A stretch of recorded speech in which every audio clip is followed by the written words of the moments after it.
Good evening. This is the January 18th meeting of the Harbor Management Commission. This is Kim Taylor. I am chair.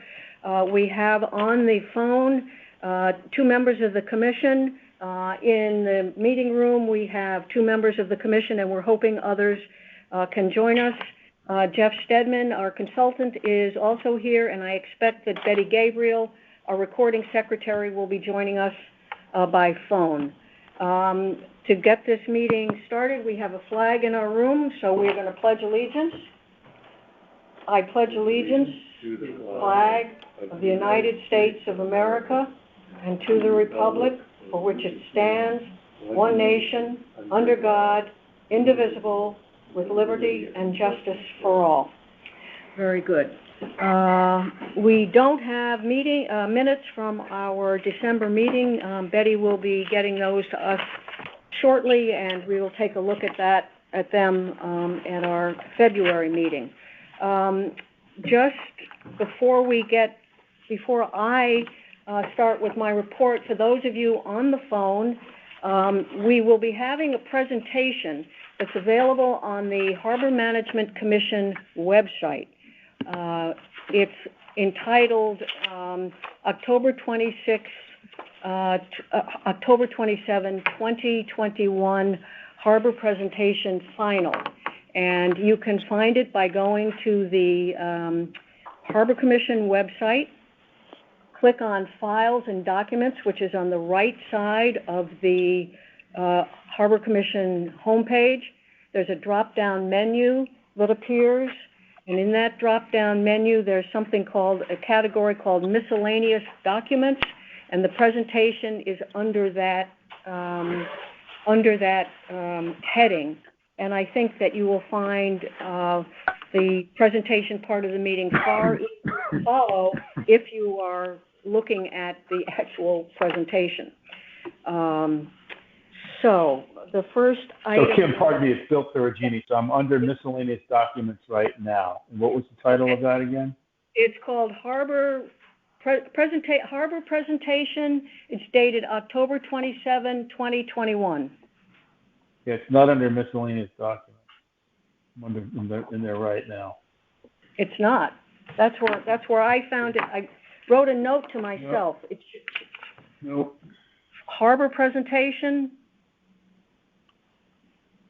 Kim, it's Betty. I'm going in there right now to see. Okay, and so is Jack Hirschler. So.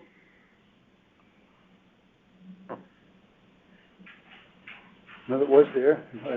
It was there. It was there yesterday. Did you go under Government? Yeah, Harbor Management Commission.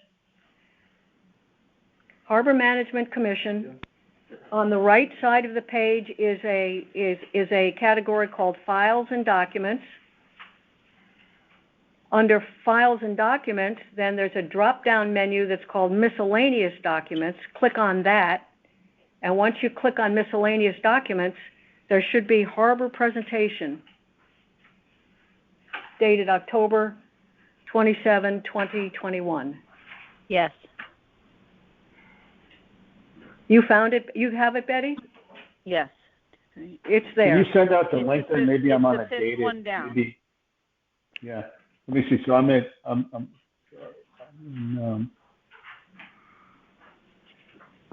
Files and Documents, right? Right, on the right side. Miscellaneous click on that. Documents. At the top, there's a menu in blue. It's a click on it. It's a drop-down menu. After you do that. You know, maybe this is a dated link then, because I'm looking. My first one is Harbor Management Commission Mooring Committee, dated May 13th, 2020. Oh no. Go ahead, Betty. Yeah. So, can you just send the link out, Betty? Can you just email the link? I'm going to try my best right now. Yeah, that would be preferred, because then we're clicking. I'm probably in it. Who am I speaking with? Who needs it? This is Bill Perugini. Bill Perugini needs it. Okay. I have it. It's in front of me. I found it on the website. Okay, thanks. Good, Don. This is the 1027 one? Yep, the 1027 one. Yes, 1027. Who am I sending it to, Bill? Bill.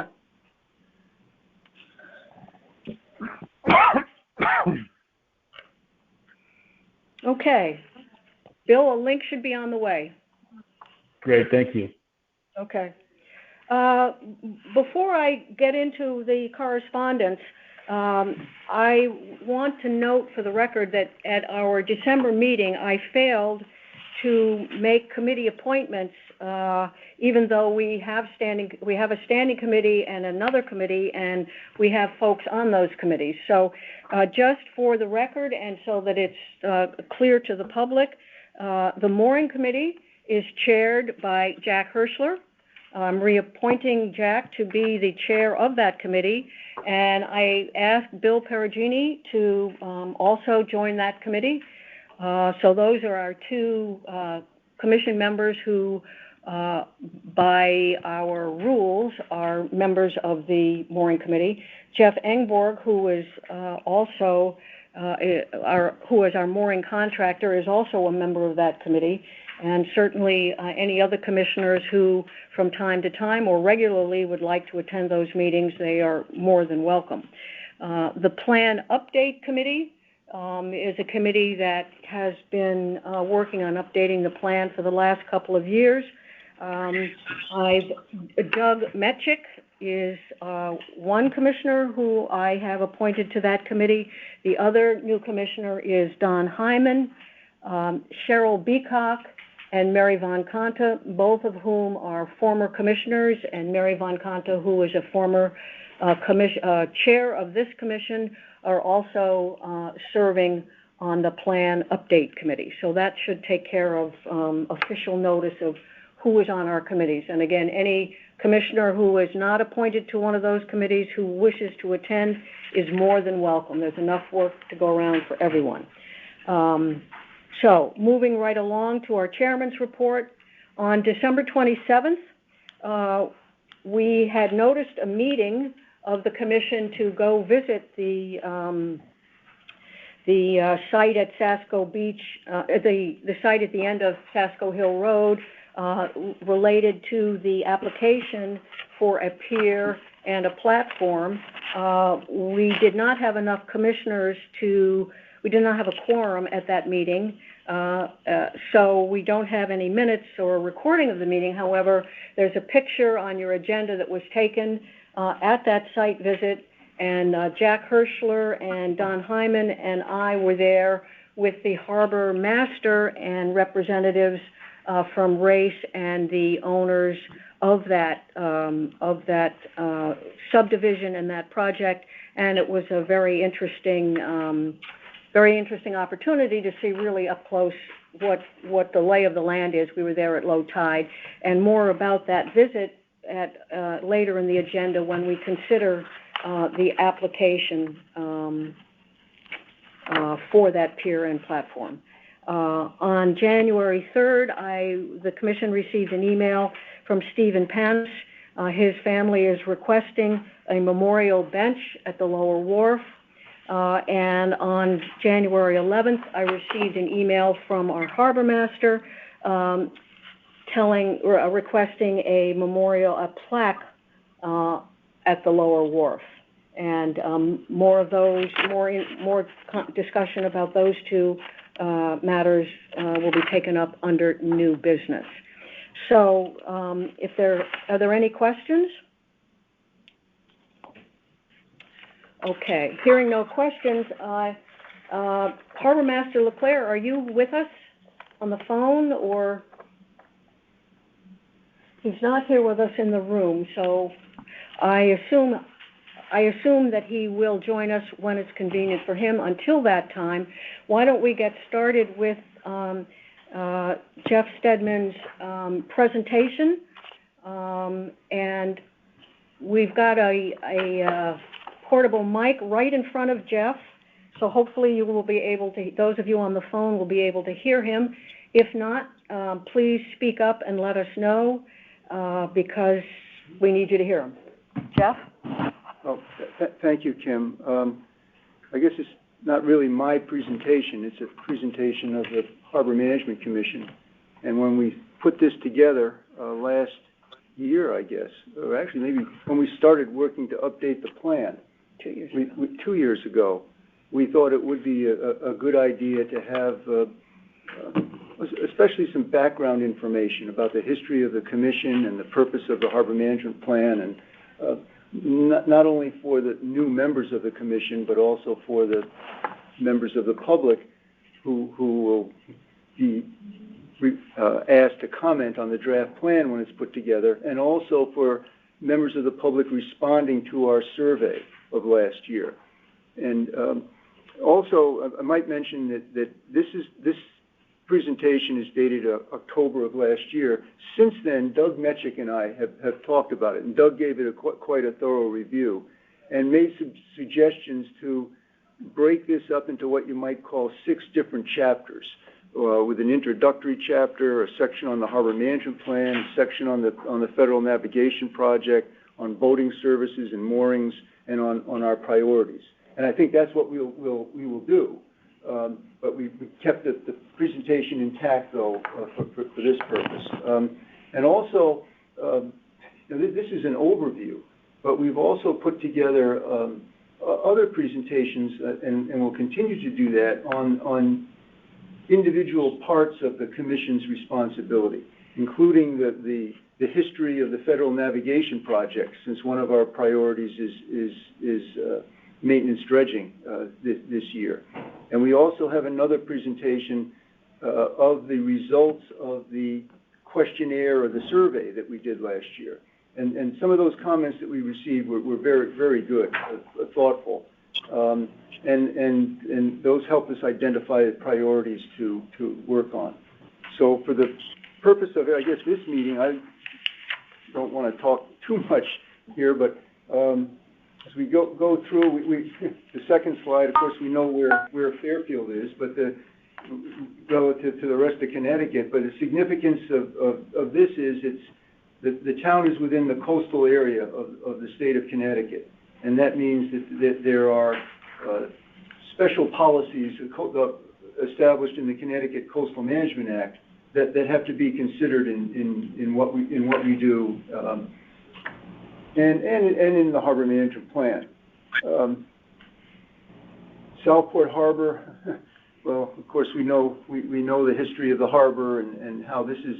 I think most people would recognize that the harbor is one of the most scenic and historic locations on the Connecticut coast, for some of the reasons that we'll talk about as we go through this.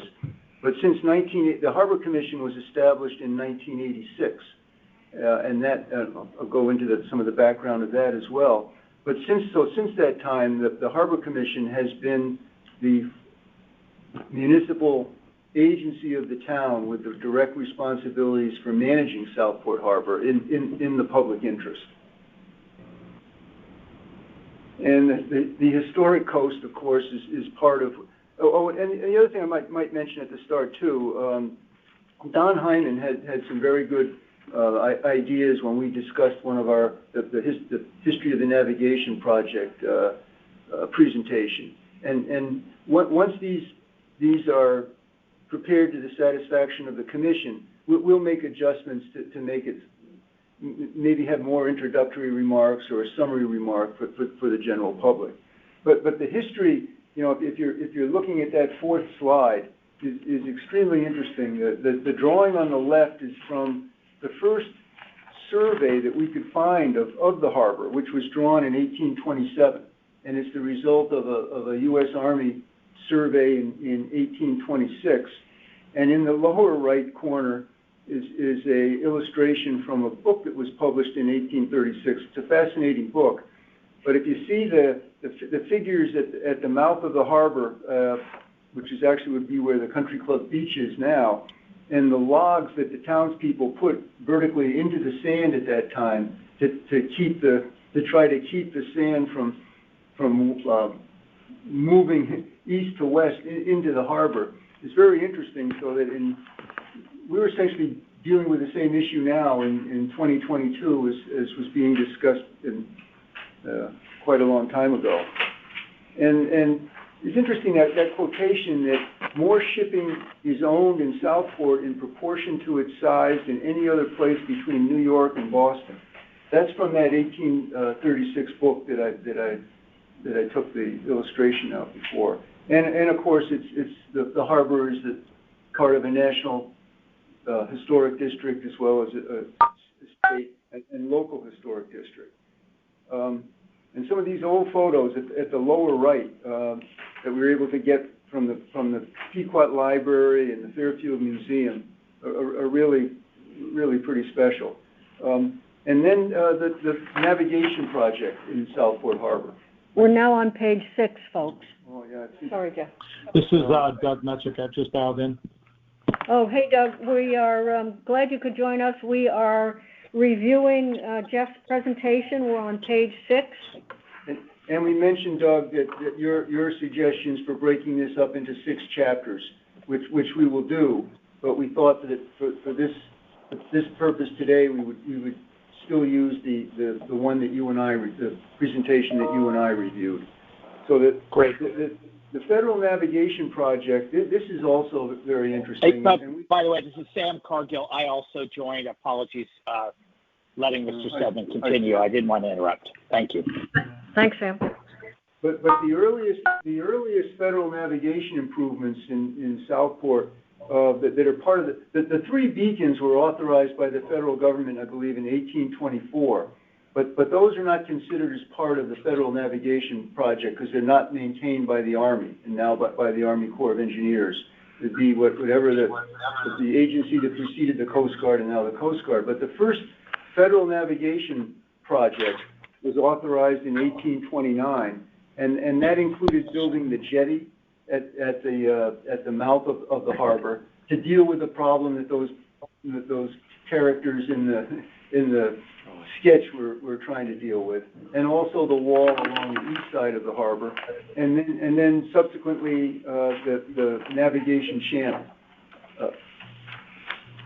So it's interesting that when we talk about the Federal Navigation Project in Southport, we're not just talking about learning about Southport history, but it's the Federal Navigation history of the United States, because this was the first Federal Navigation Project, not the first, the third in Connecticut, and the 10th in counting all of the other New England states. And the first one that I think was Newburyport, according to the Corps' records. But anyway, that's not to get lost in that discussion, but it's fascinating. And then now, of course, the importance of Southport, whereas the navigation project was first authorized to support a commercial port. Now the navigation project serves recreational boating, and it's specifically mentioned in that in I think it was in 1825 or 1835 when there was discussion about defederalizing the whole project because of the lack of commerce. But then it was reauthorized specifically to serve recreational boating, and now the harbor is a center of recreational boating in western Long Island Sound. And some of the photos here, the best ones actually are by Hugh Smith, who was a longstanding member of the commission. The aerial photos are by me and with the piloting assistance of Steve Ferguson, who was president of community sailing at one time and allows me to come along with him when he flies. The points of public access on the harbor, now this is slide 8. The harbor is confined. There aren't a lot of points of public access, but there are 4 significant points. There's Perry Green. There's the town landing. I've separated that from the town boatyard because the town landing is specifically mentioned in the authorizing documents of the Federal Navigation Project as a requirement that the town must have a landing for the public to use. And then the lower wharf is another point of public access, and that's the subject of one of our priority projects this year. The harbor management plan in place. It was adopted in 1995, and what we wrote on this slide in the 3rd paragraph. This is page 9. The plan resolved conflicts and regulatory issues concerning use of the federal navigation project. It's sort of interesting to see that simple sentence because those conflicts went on for 10 years. And the U.S. Attorney was involved, the Corps of Engineers, and it was to say there were conflicts is a much of a understatement. But the fact that they were resolved through the harbor management plan, I think, is most important, and we can talk about that as we go through here. So although the plan goes back to 1995, many, not most, of the policies and the goals are still valid. Some of the specific recommendations have been achieved. We've got new projects to work on, but the plan is still very much a viable and important document. This next slide, number 10, we put this in here because Southport's not the only community in Connecticut that has a harbor management plan. There are 26 towns altogether. And the purpose of, in all instances, the purpose of these plans, which are authorized by state legislation and then municipal codes, is to increase local authority and jurisdiction relative to the state government, the state of Connecticut. So Southport is one of 26 plans in Connecticut. And the authorities, as I mentioned before, that the authorities that authorize the establishment of the Harbor Management Commission and the preparation of the plan are first the Harbor Management Act in the State Act in 1984, and then 2 years after that, the RTM passed an ordinance establishing the Harbor Management Commission.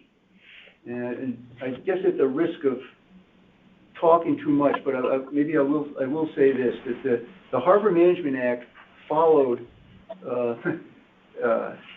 identification of issues in Connecticut that had to do with encroachments into federal navigation projects. And at that time, in the mid-1980s, the Corps of Engineers was making an effort to accomplish or to enforce compliance with its policies. In other words, you couldn't build encroachments into a navigation channel, or you couldn't use an anchorage for private purposes. And when the Corps had a dredging project in Norwalk Harbor in 1980, and at that time, I guess their surveys weren't the greatest, but when the contractor came to the harbor, it was found that there were private entities along the East Norwalk part of Norwalk Harbor who had built docks into the federal channel and into the federal anchorage. And so the Corps decided it was going to make an example and enforce their policies and work with the U.S. Attorney, and actually some of those encroachments went to court. But as a result of that, there was a guy from the Corps who had the bright idea, and I don't say that in making fun of him, because it was a good idea, that if there were municipal agencies that had responsibilities for dealing with these issues, maybe they could be headed off, and they wouldn't have to get to the point where the U.S. Attorney is involved or the Corps takes people to court.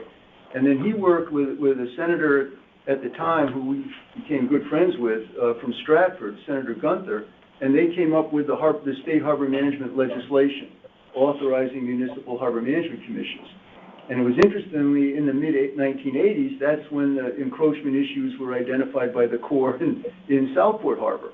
And so the purpose of the Harbor Management Commission was to address those. So I'm sorry for going on about this, but it's quite interesting. Another key component, and now is the 12th slide, of managing the harbor is the harbor master. The harbor master is a state official appointed by the governor with authorities established in the general statutes for safe and efficient operation of the harbor. Now, once when we have the first harbor master appointed by the governor after the harbor management plan is on the phone with us now, Captain Carroll. So he may be laughing at me or laughing at us or with us, but he was an original member of the Harbor Management Commission, and then when the plan... maybe even I'm listening. All right. Well, just checking on you, Pat. But so the harbor master is an ex officio member of the commission, but he or she is a state official appointed by the governor. and the governor must appoint the harbor master from the list of names provided by the Harbor Management Commission. So with the harbor management plan, the harbor master is no longer a political appointment. And the harbor master has an important responsibility for implementing the harbor management plan, because all mooring permits are subject to issuance and approval by the harbor master. But the harbor master is also required to conduct his or her duties consistent with the harbor management plan, and in that regard follows the rules and procedures adopted by the commission. The jurisdiction of the commission, this is on slide 13 of 36. I can't remember how this jurisdiction was drawn off of Kensey Point and Pine Creek Point. To that aid to navigation, but I know that the purpose was not to include all of the jurisdiction of Fairfield in the harbor management area, because the purpose was to deal with Southport Harbor and the Federal Navigation Project in Southport. But how this outer harbor boundary was drawn, I have to go back and check on that. That was put into the town code in 86, creating the commission. But it includes the inner harbor of Southport, upstream on the Mill River from the breakwater, or from the southern part of the jetty, and also Sasko Creek on the Fairfield side up to the zone of tidal influence. And how it was drawn again in the outer harbor, I got to check on that. But the next slide, 14, shows those several areas. And interestingly, not spend a lot of time now, but the jurisdiction on Sasko Brook was to go to the head of the tidal influence. But that Bulkley Pond Dam doesn't exist anymore. It was breached, so the tidal influence goes up more than it did some time ago. But you may have to adjust that in the update to the plan. The goals and the policies of the plan, which tended to, and the plan to be established requires, again, according to the state law, approval by the DEEP, review by the Corps of Engineers, and adoption by the local legislative body, which is the representative town meeting. And it also, when we did it, it required approval by the Department of Transportation, because the Department of Transportation oversees, or did at that time oversaw the harbor master's functions. That function now has been transferred oversight to the DEEP. The harbor master reports to the Department of Energy and Environmental Protection, and now there's an entity called the Connecticut Port, the State Port Authority, which has authorities over Connecticut's ports and harbors, and that agency must now also approve an update to the harbor management plan. But the policies and the goals are, I don't see how anyone could ever object to these. It's to maintain public health and safety and support recreational boating, protection of the environment, protecting of maritime heritage, public access in appropriate locations, and trying to maintain public support and outreach. Interestingly, in public safety, the harbor master works historically has worked in coordination with the police departments, Marine Division, the fire department, and the Pequot Yacht Club. And so this slide that you, Smith, provided shows one of the recent emergency drills that's coordinated with the Yacht Club coordinates this with police and fire. And I don't know if the Coast Guard, Jeff, was involved in this particular drill that's shown here. So public safety is a main priority, and also the management of moorings, boat moorings, which, of course, the locations are limited, so that there's a waiting list and there's a procedure for obtaining a mooring permit. And the mooring permit fees are set by the commission, but can't exceed the maximum amount allowed by state law, which is $200. And the other thing about the mooring fees or any fees that the commission collects, is they have to go into a dedicated fund that's maintained by the town and can only be used for the purpose of maintaining and improving the harbor for the public and for expenses of the commission. And I might mention that when later on in this presentation, and actually we're halfway through, when the town acquired the Lower Wharf property, funds that were used to acquire that property, not all of them, of course, were provided by the Harbor Management Commission and consisted of mooring permit fees that had been accumulated over time. The North Anchorage, well, we can get into discussions of this for a long time, but the North Anchorage, which is an anchorage that's utilized by the Pequot Yacht Club, with permits to do so from the state of Connecticut and the Corps of Engineers, and also from the Harbor Master. And the background to this, which I'm sure many of you know, and I'm sorry to repeat myself, but this was part of the solution to the issues that were of conflict in the harbor for 10 years. The Yacht Club had historically utilized this anchorage, but it was a federal anchorage. And according to federal law and policy, the Yacht Club should not have been using that anchorage.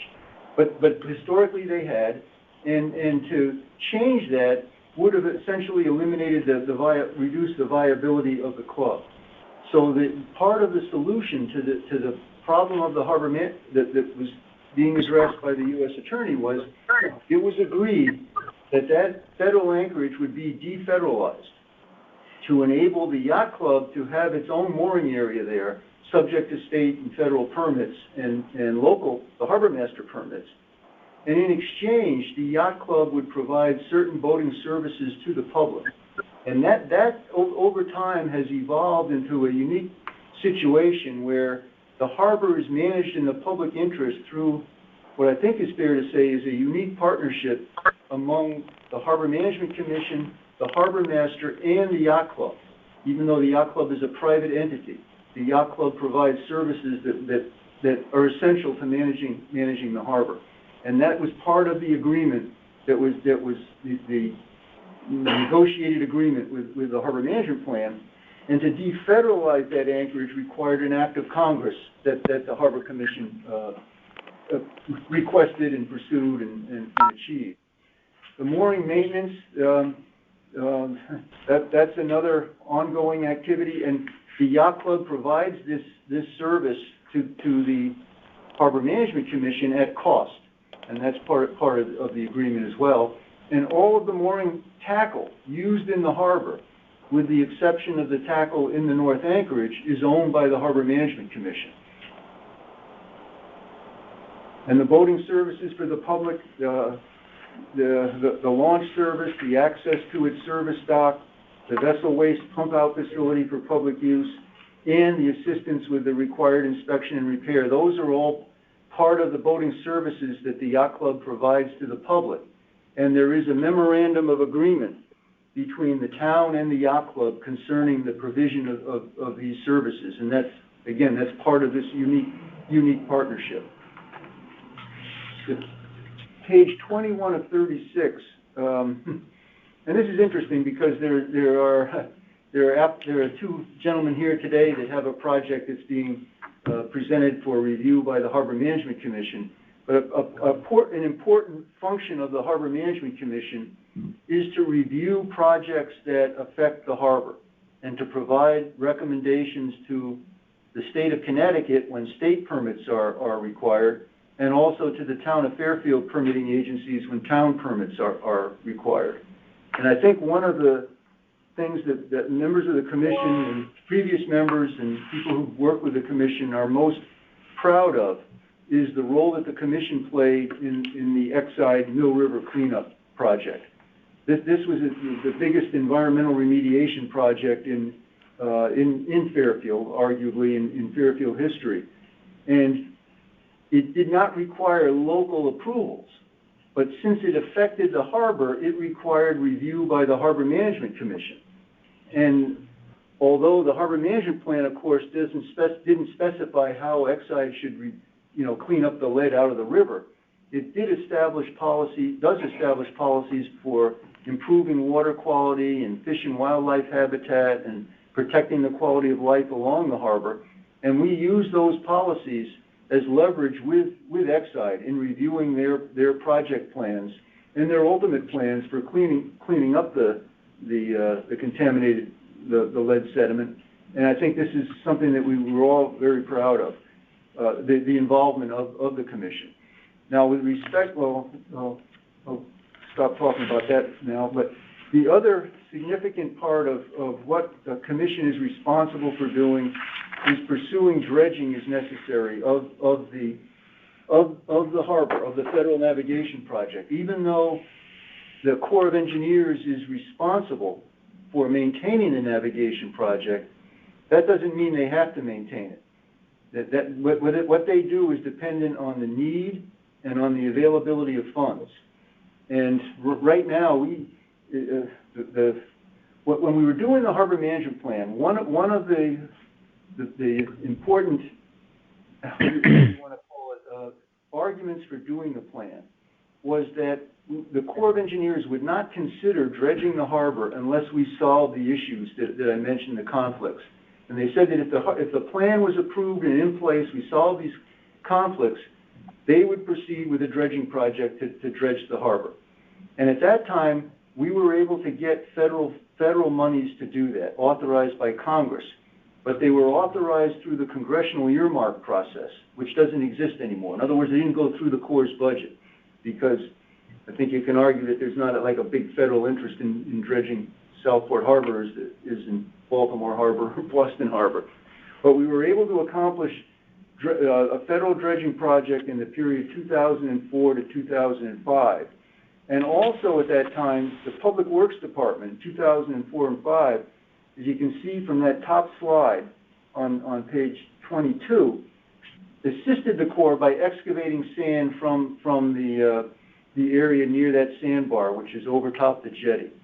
However, DEEP, who was DEP at the time, would not agree to allow the town and the Corps to dredge and to maintain the full 100-foot width of the federal channel in that area because of the presence of threatened, legally designated threatened plant species on the top of the sandbar.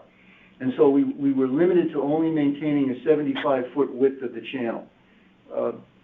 And then in 2014 and 15, after Storm Sandy, the town was allowed that, we got the permits to do this, the Harbor Commission did, to again, work in the 75-foot permitted area, DEP permitted area, but not to maintain the whole 100-foot area. This cartoon, page 23, is from 1926, and I don't know where I found this, but I found it in a file someplace. But it's very interesting, and it highlights the complexity of the dredging process then and now.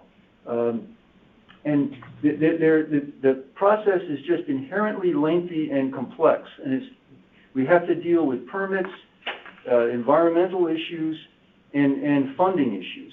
And so we're essentially going through those same issues now that the town did back in 1925 when Uncle Sam said he wasn't going to dredge out their harbor at that time.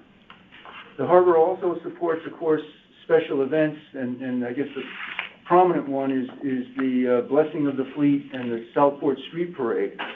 And the first year of the street parade from Pequot Avenue down to the Lower Wharf was the year that the town first acquired the Lower Wharf as a public space. Responsibilities for implementing the plan, the commission has the principal responsibility, but the RTM and the selectmen and other town agencies do as well. And actually last year we worked with the RTM to achieve, I say we, the Harbor Commission did, to achieve changes to the town code to reflect some of the existing programs. The State of Connecticut Harbor Master, the state and federal agencies, primarily the DEEP and the Corps of Engineers, and then the other private groups and individuals are also involved. But the principal benefits of the plan are listed on this slide 26. And Doug's idea was a good one, that when we should reduce some of the words on these slides and have the narration go in the background with the pictures. And that's what we're trying to figure out the proper way to do that. But the principal benefit that principal benefit that we've always seen is that the plan is intended to increase local involvement and essentially home rule for managing the harbor. The state of Connecticut doesn't go away. They still have to give permits. The Corps of Engineers, but with the plan and with the commission, there's a formal role and responsibility in this management process. And also, we're saying that the plan sets the long-range vision for the beneficial use and conservation of the harbor. Now, this strengthens home rule. That we've emphasized that throughout, and that's why all the towns in Connecticut are doing that are implementing harbor management plans are doing so.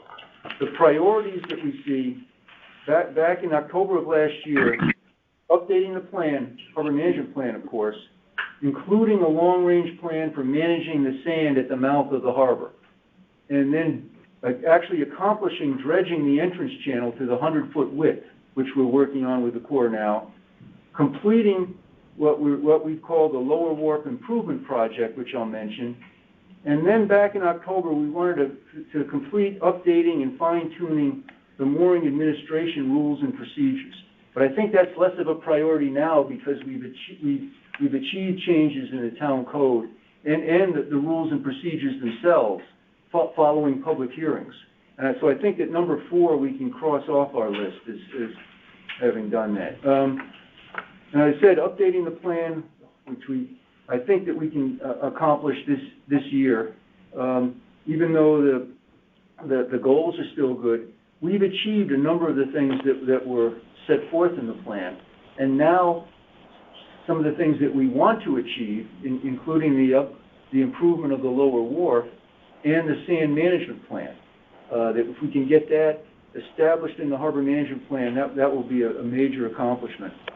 The channel dredging project, if you can see this slide on number 30, or slide 30, and you can see what's happened over, and I think it's fair to say from 1960 to the present time, when the Corps of Engineers dredged the harbor in 1960, which was the time previously to the 2004 project, they dredged out that there wasn't a sandbar then, that it overtopped the jetty. They cleared that out.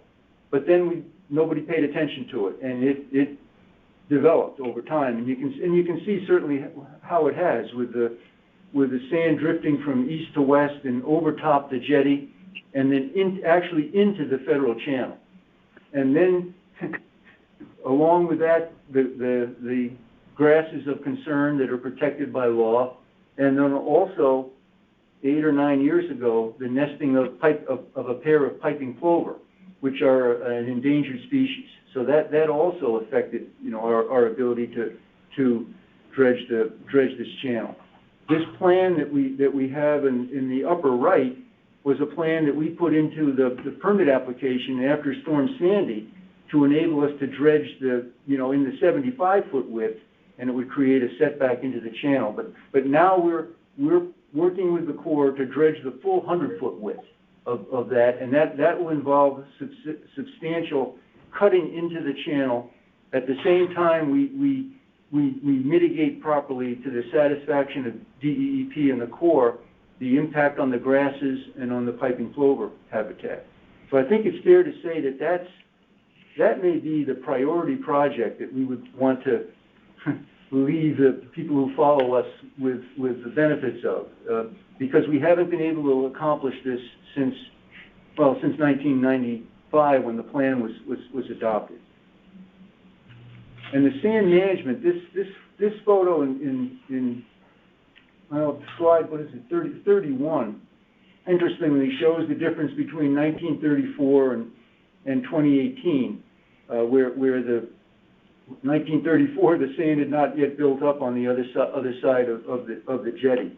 So it's a natural process for sand to move along the shore from east to west, and that's why the jetty was built in the first place. But there's also Jeff, this is Doug. I'm sorry to interrupt. I just want to make sure I'm keeping up. Can you please let me know which slide you're currently on? Oh, sorry, 31. Thank you. Yeah, we talked about this, about how it's one thing to dredge the channel, but it's also another thing to maintain the jetty so that it functions as it was designed to do. Because right now it essentially doesn't. It's overtopped with sand, and it's not providing a barrier to the movement of sand. And one thing that we've learned over time is that the principal mechanism for the sand to be going over that jetty now is not by action of wind. It's by action of waves and high water washing over the jetty during certain periods and pushing the sand into the channel. But you can see that. Jeff, excuse me, this is Bill Ferragina. Is that because of the changing or the rise in sea level or changing tidal depth? Well, I think you could probably say that sea level rise has something to do with it, but it's a normal process. The sand moves from east to west, and it builds up against the jetty. And if the face of the jetty is not cleared out, and the sand either bypassing the channel or move back to the beach, it's just eventually going to build up and wash and blow over. So yeah, the rising sea level would probably add to that, but it's a natural process. So the sand is rising above the jetty and encroaching west, is what you're saying, yes. Correct? Yes, and you can see where I don't know how much you can see over also by Sasko Hill Beach how the jetty has trapped sand there. And actually that was a beach built by the Corps of Engineers many years ago. But the natural movement along the shore here is from east to west. And we hired Race Engineering some years ago to calculate the volume of sand that we can attribute each year to accumulating, on the channel side of the jetty. So it's an ongoing natural process. It could be, you could certainly argue it's exacerbated maybe by rising sea level, but it would be going on even if sea level wasn't rising. So that's sand management and dredging, I think, are two real high priorities. And then Doug, if I move to page 32, our Lower Wharf project. The Harbor Commission is not responsible for managing the town boatyard, or what's also known as Yee Yacht Yard, which also has a very interesting history, which we'll get into now. But the Harbor Commission, the Town Parks and Rec Department Commission is responsible for managing the town boatyard, the boat ramp, and the boat slips. The Harbor Commission is responsible for managing the Lower Wharf, which was acquired by the town much more recently. So the Harbor Commission developed a plan for improving these facilities, and we were able to get a permit from DEEP to implement these improvements.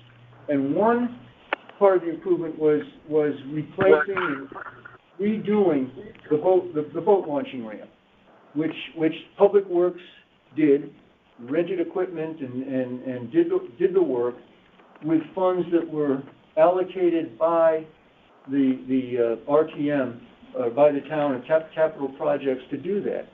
We also applied, and I keep saying we, the Harbor Commission did, and I helped to an extent. We also applied for a grant from the Connecticut Port Authority, which has a grant program for supporting small harbor improvements. And we received $266,000 grant for dredging the area between the launching ramp and the federal channel in here. And we went through all the process of, as I said, getting the permit to do that. We had the grant. The town put this project out to bid to get a dredger who would do it.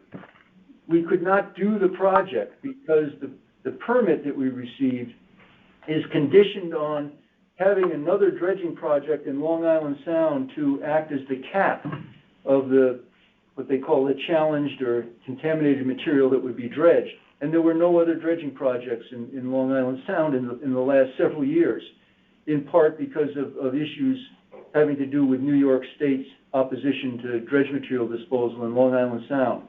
So we tried everything we could, with Race Engineering, to try to be able to do this project, but we were not able to accomplish the dredging. Now there's been another significant impediment to dredging, in that New York State has been able to require any material that's disposed of or placed in Long Island Sound to undergo additional sediment analysis, which could add $40,000 to $50,000 to the project.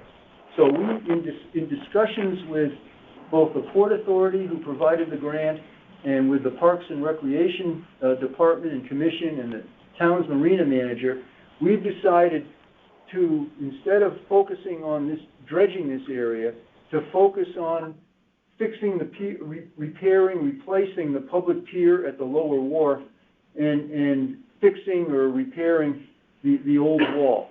And so that's what we're focused on now as a priority, not the dredging of that area.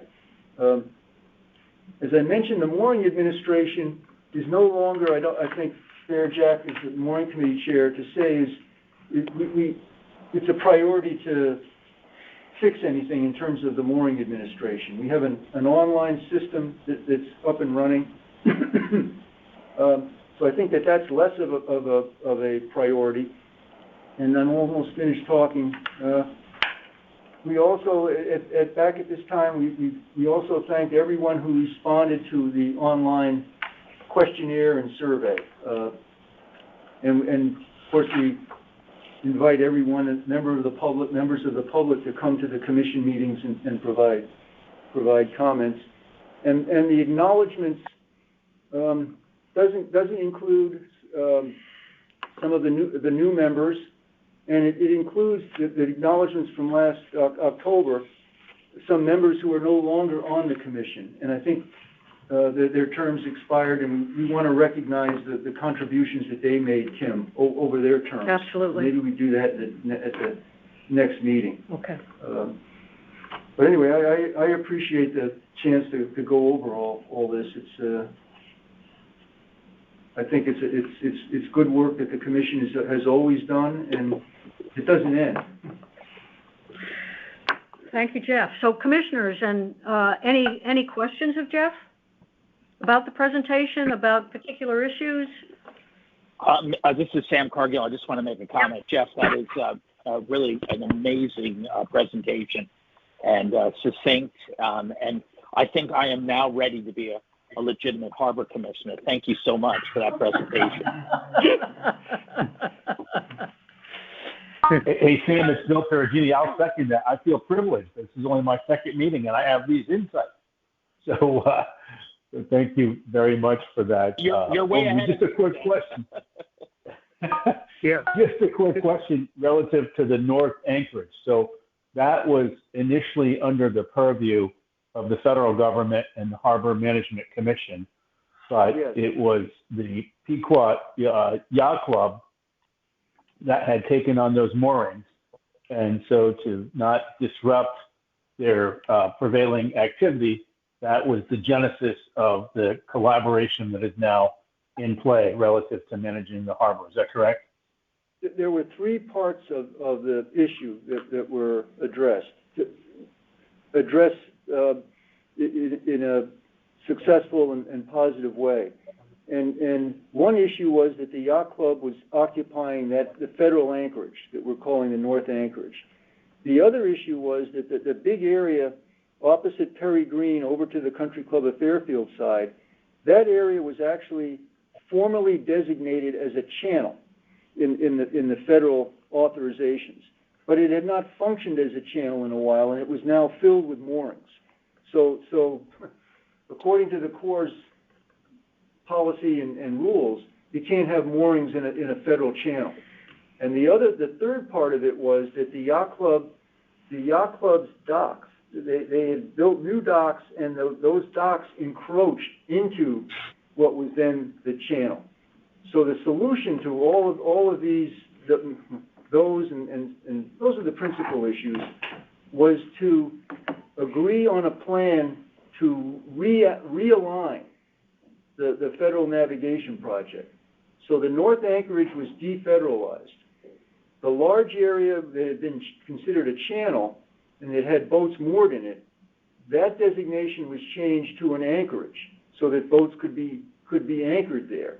And it was also the yacht club could no longer control boats that were moored in that area. And so that area is open to the general public, and a waiting list was established where people from any town could sign up to get on the waiting list. And the third part of the solution was that the western boundary of what had been the channel and then going to become the anchorage, that was shifted slightly away from the shoreline so that the yacht club could fit in its docks that had encroached into the what had been the channel. And then in exchange for that, and it was recognized that the yacht club was a viable and important water-dependent use to be preserved in the harbor.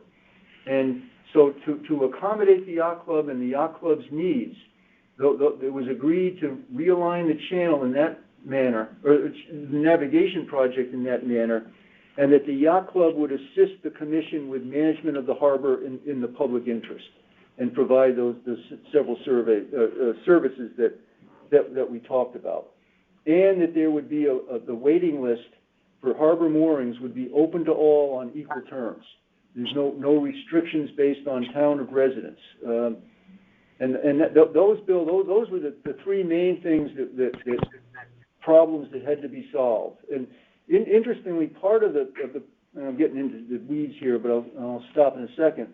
But part of the issue was that historically the town had divided the harbor into a north and south parts. And south of a line, the town managed it, and north of the line, the Pequot Yacht Club was managed it with the approval of the town. However, that was not an appropriate thing to do since it was a federal navigation project to the north of the line. So, but all that's all history, and we've worked out to the situation or the circumstances that we find ourselves in now, a positive situation.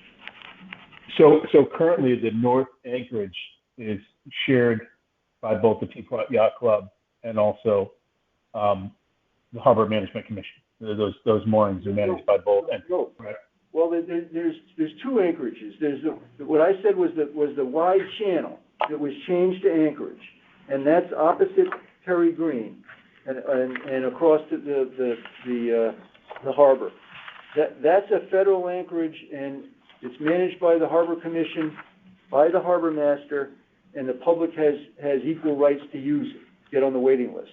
The North Anchorage that was on that, if I can find that Yeah. find that slide. Maybe that's. I think it's on 18. 18. The circled part is the part we're talking about that has been defederalized. Yeah, and below that, opposite where the yacht club's docks are, that's the federal anchorage begins. The yacht club's docks go up to the edge of the federal anchorage. So everything below that North Anchorage is open to the public, or at least to get on the waiting list.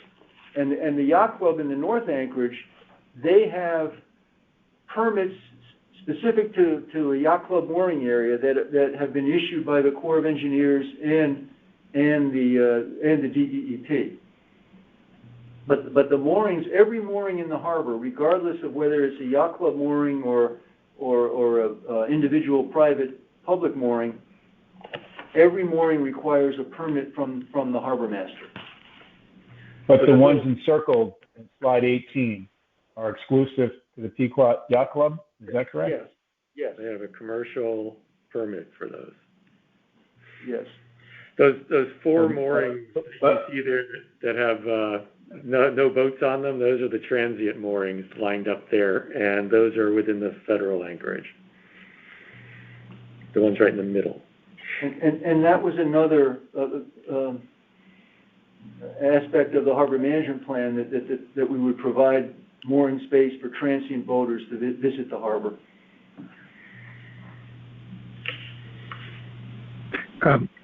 This is Don. Can I make a comment? Please. Excellent presentation, Jeff. I'm someone who thought he knew a fair amount about the harbor, and realized after listening to you and reading all this how little I really did know. I think this, in final form, and I understand it's being revised a little bit to improve the organization, enhance the organization, and delivery of it.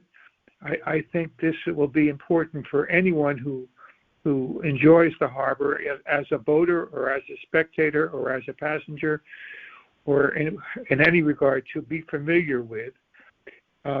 When we are in final form on this, I've said this before to some of you, but I would be happy to make some suggestions for how this could get wider embrace by people in the town, more people reading it on our website, or coming to a meeting where it might be presented, or things like that. In other words, a small but effective public relations plan, so that this becomes not something that just sits on the website, but something that is embraced by people, shared, discussed, and people can learn from it.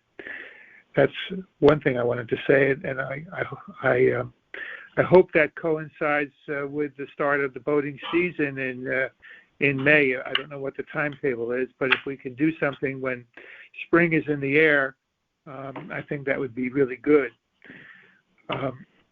It really functions as a kind of a briefing paper on the harbor, not simply a presentation.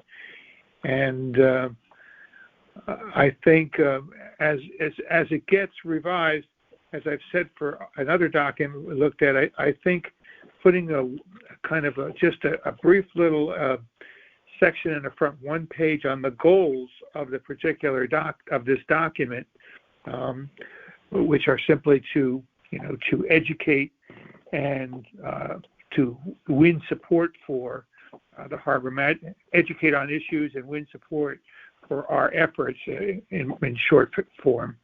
I think that would be helpful to set up the information that follows. But once again, well done. Thank you. And thank you, Don. And as I mentioned, Doug had some good suggestions as to sort of breaking this up into sections. And as we talked last week, I guess, as we went through this is meant to be a general overview. And then one of our priorities is the federal maintenance dredging, and we have another presentation specific to that. So I think with your help and Doug's, we can put we have the material together. We can present it in the most effective way. And I would like to, as Doug suggested, find the proper way to add narration to this. That so it sort of stands by itself and maybe not. But anyway, we'll keep working on it, but with a goal towards having something in final form by the boating season. I think that would be great. I think that's a good goal. I think you could have it in both forms. You could have a narrated version. Yes. And then you could have a version that that is closer to what we just looked at today. Yeah. And Don, thank you for your help. Sure. This is Doug. Can you hear me? Yep, we can, Doug. Go ahead.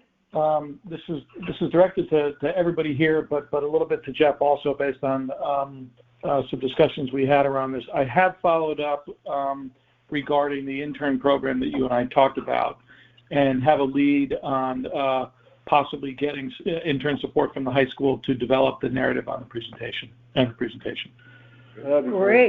Great. Yeah. Super. We'll look forward to doing more of that in the plan update committee meeting, next one. Brian LeClaire, Harbor Master. Oh, wait, sorry. Any more questions for Jeff? on the presentation before we move on? Okay, hearing no questions. Brian LeClaire, Harbor Master, are you with us?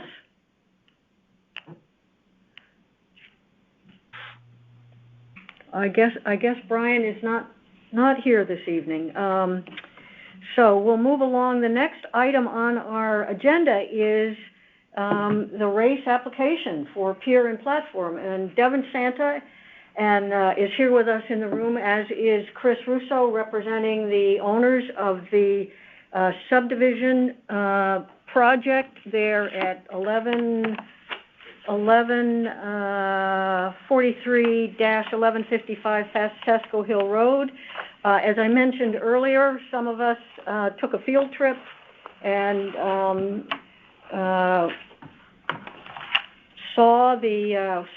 stood at the boathouse, which is where the pier is to project out into the sound from. The picture that is attached to the agenda is a picture that we took at low tide. The harbor master is standing on the rocks approximately where the owners represented to us the beginning of the dock would be, and one of the fellows from race generously donned waders and waded out into the water. We had a tape so that if you're looking at the picture that went with the agenda, the harbor master is standing at the land end of the dock, and Zach from race is standing at the far western end of the dock in the water. And there are people who are able, as you can see from that picture, to walk underneath the tape, which was hopefully the angle that the pier would be. We were very concerned at that time whether or not people would be able to continue to use that part of the beach at low tide to walk from Pine Creek Beach over to Pasco Beach, and it appeared that they would. Enough about our field trip. Devin and Chris Russo, is there anything that you would like to, I know you presented sort of generally at our last meeting, but we tabled. Yes. Is there anything you would like to add? We have everyone should have the pre-application consultation form, which has drawings and.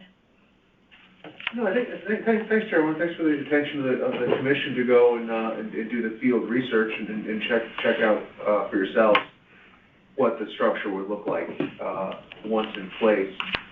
I think where we left it at the last meeting, I kind of gave a technical overview of the structure, where it was located, how far it would extend offshore, how it would be designed to withstand the energies. And I think we were left, from my recollection and notes, with two outstanding questions. One was the transit along the beach at lower tides, which sounds like the commission addressed. And the other was with respect to an easement, a conservation easement with the Abstract Land Trust, Attorney Russo addressed. So I think I could just turn it over for Q&A at that point from the commission. I do have a question. This is Don. Go ahead, Don. Okay, I say once again, I'm new, so I'm not at all knowledgeable on many of the details of procedure with the commission. But I'm sorry that Brian Leclerc is not present tonight, because I did have a chance at the urging of others to read through our rules and regulations. And it's clear on page 7 that it is in addition to ourselves, the harbor master has to consider the appropriateness of the location for a pier or mooring. And I'm satisfied of the structural integrity of the plan. I'm satisfied that people can walk under it from Pine Creek Beach to Pasco Beach at low tide. I understand that the landowners have littoral rights where they can build such piers. I understand and respect all of that. My question is, if you look at that photo, the gentleman standing at the end of the tape in low water is up to his knees at the most in water. And so my question is, at low tide, what kind of boat is going to be there? and how is that going to be managed? And if it would seem to me a substantial vote, something along the lines of the real estate that we're looking at, couldn't possibly be located there. I also understand that no dredging at this time is part of the plan, but might it be in the future if someone were to bring or want to dock a handsome yacht there or something like that. So I think the harbor master needs to weigh in, and that kind of these questions that I'm raising. It kind of looks like it's a pier that goes at low tide to a very low place, and I'm puzzled by that. Don, let me short circuit your question, and I should have done this first and ask Jeff to remind us what our function is here vis-a-vis the plan and the application, because this is something called a pre-submission consultation form. So we have a very kind of specific role to play before RACE takes this application to DEEP for additional approvals. So if Jeff could just remind us all what we're, in looking at this form, what it is we're supposed to be doing here. Yeah, Don's points are good. This is a pre-application consultation with the Harbor Management Commission, and it's pre to an application to DEEP. So according to the policy and the approach that the Commission has taken in the past, and which other Harbor Commissions also take, is that the Commission would not at this time say that this project is consistent with the Harbor Management Plan, or that we agree with the project, or that we disagree with it. If we think that it's in an acceptable form to submit to DEEP in an application, I think that that's what we would want to say. We could say that we could, if you wish to do this, that we looked at the pre-application plans and we have no objection to them being included in a formal permit application to DEEP, and we reserve our right to continue to review the application as it may be modified, additional information is available as the subject of a public hearing. And then I think we'd also, if we did feel that it was, we were agreeable to recommending it go ahead to a permit application, I think we'd also want to make some comments that would go along with it. And one of the questions we had last month had to do with the status of the subdivision approval. So we weren't aware that the subdivision had been approved, and so the terms of the subdivision approval, I think, are of interest to the Harbor Commission, because Town Planning and Zoning has stipulated, or if that's the right word, that this will be the only dock that can be built along the shoreline here. There can only be one dock built, and it would be built even though there's 7 properties subdivided, not all on the water. But this property would be the only property with a dock, and the other properties would not have rights to build a dock.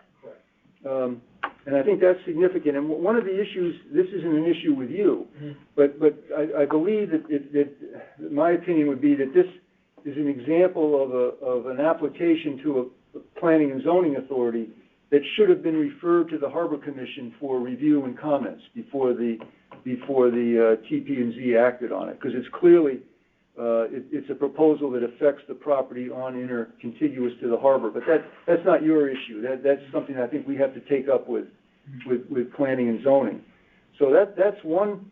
I think we would want to make, if the commission was to say that it has no objection to it moving forward to a permit application, we'd also want to say in the comments that it's our understanding, based on the terms of the approval, that this is the only dock that can be built on this property.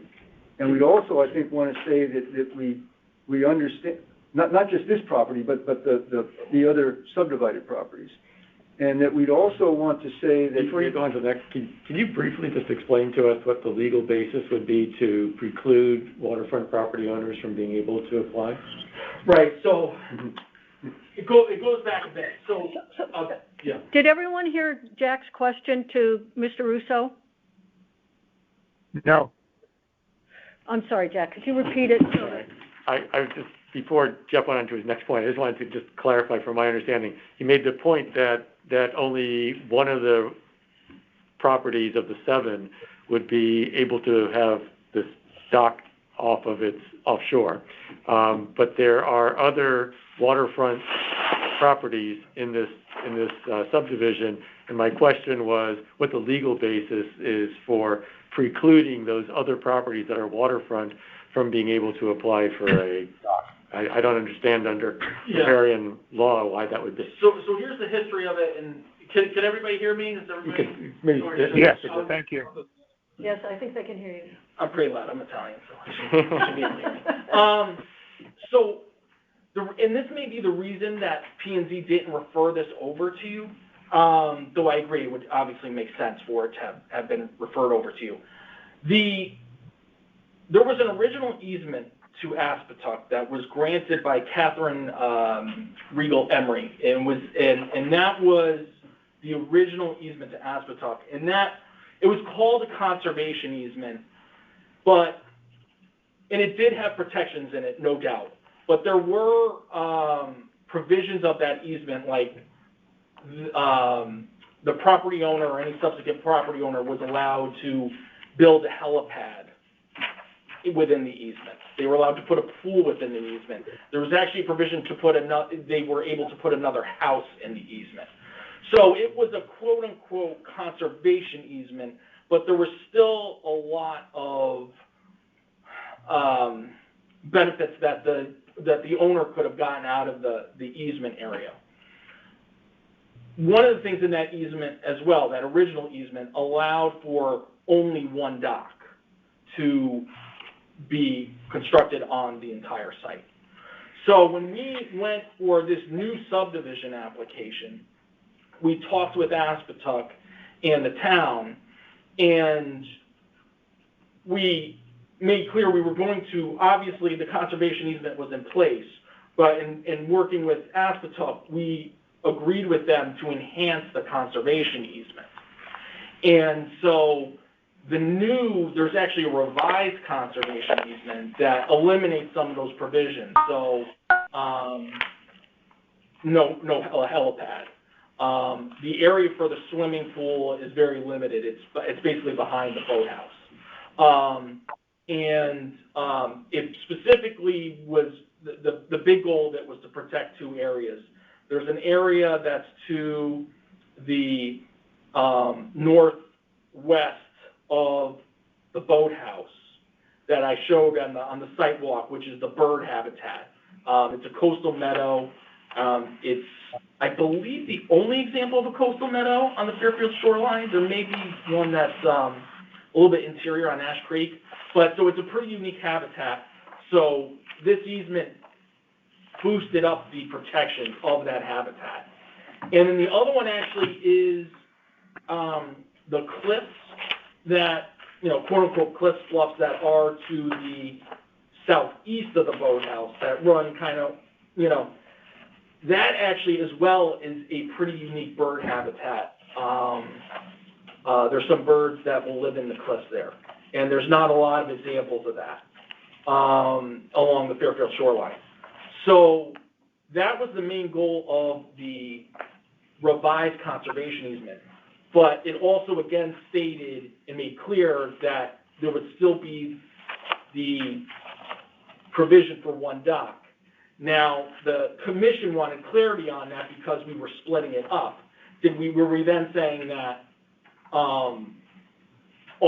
there's 5 waterfront lots, that they would each be able to have one dock, and that's not it. So they made clear in the conditions of approval to say it's one dock for the entire subdivision, and it's going to go to one property, which is the property where it's proposed in this application. I guess my question is, I understand that that's what it says and that's what they've agreed to. What's the legal basis for superseding the rights of waterfront property owners that are basic common law? Well, they've agreed to the restriction with Aspetuck, so that's in there, and it's always been on the property. So Aspetuck, it would be a violation. So like if we went and applied for another lot to have a dock, it would be a violation of the easement to Aspetuck to have the second dock. Okay. It would also now violate the subdivision approval.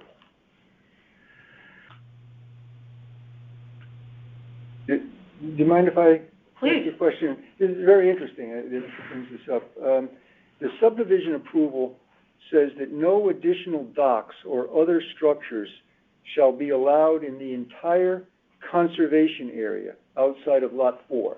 Correct. Does the how far does the conservation area go waterward? Does it go to mean high water or? So it goes. Do you have the map here?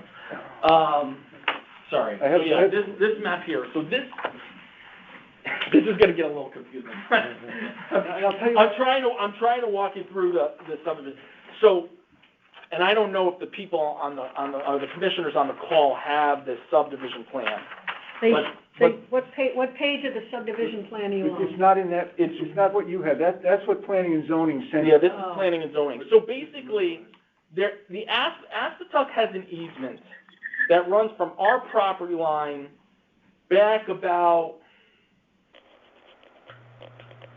I think it's a couple hundred feet.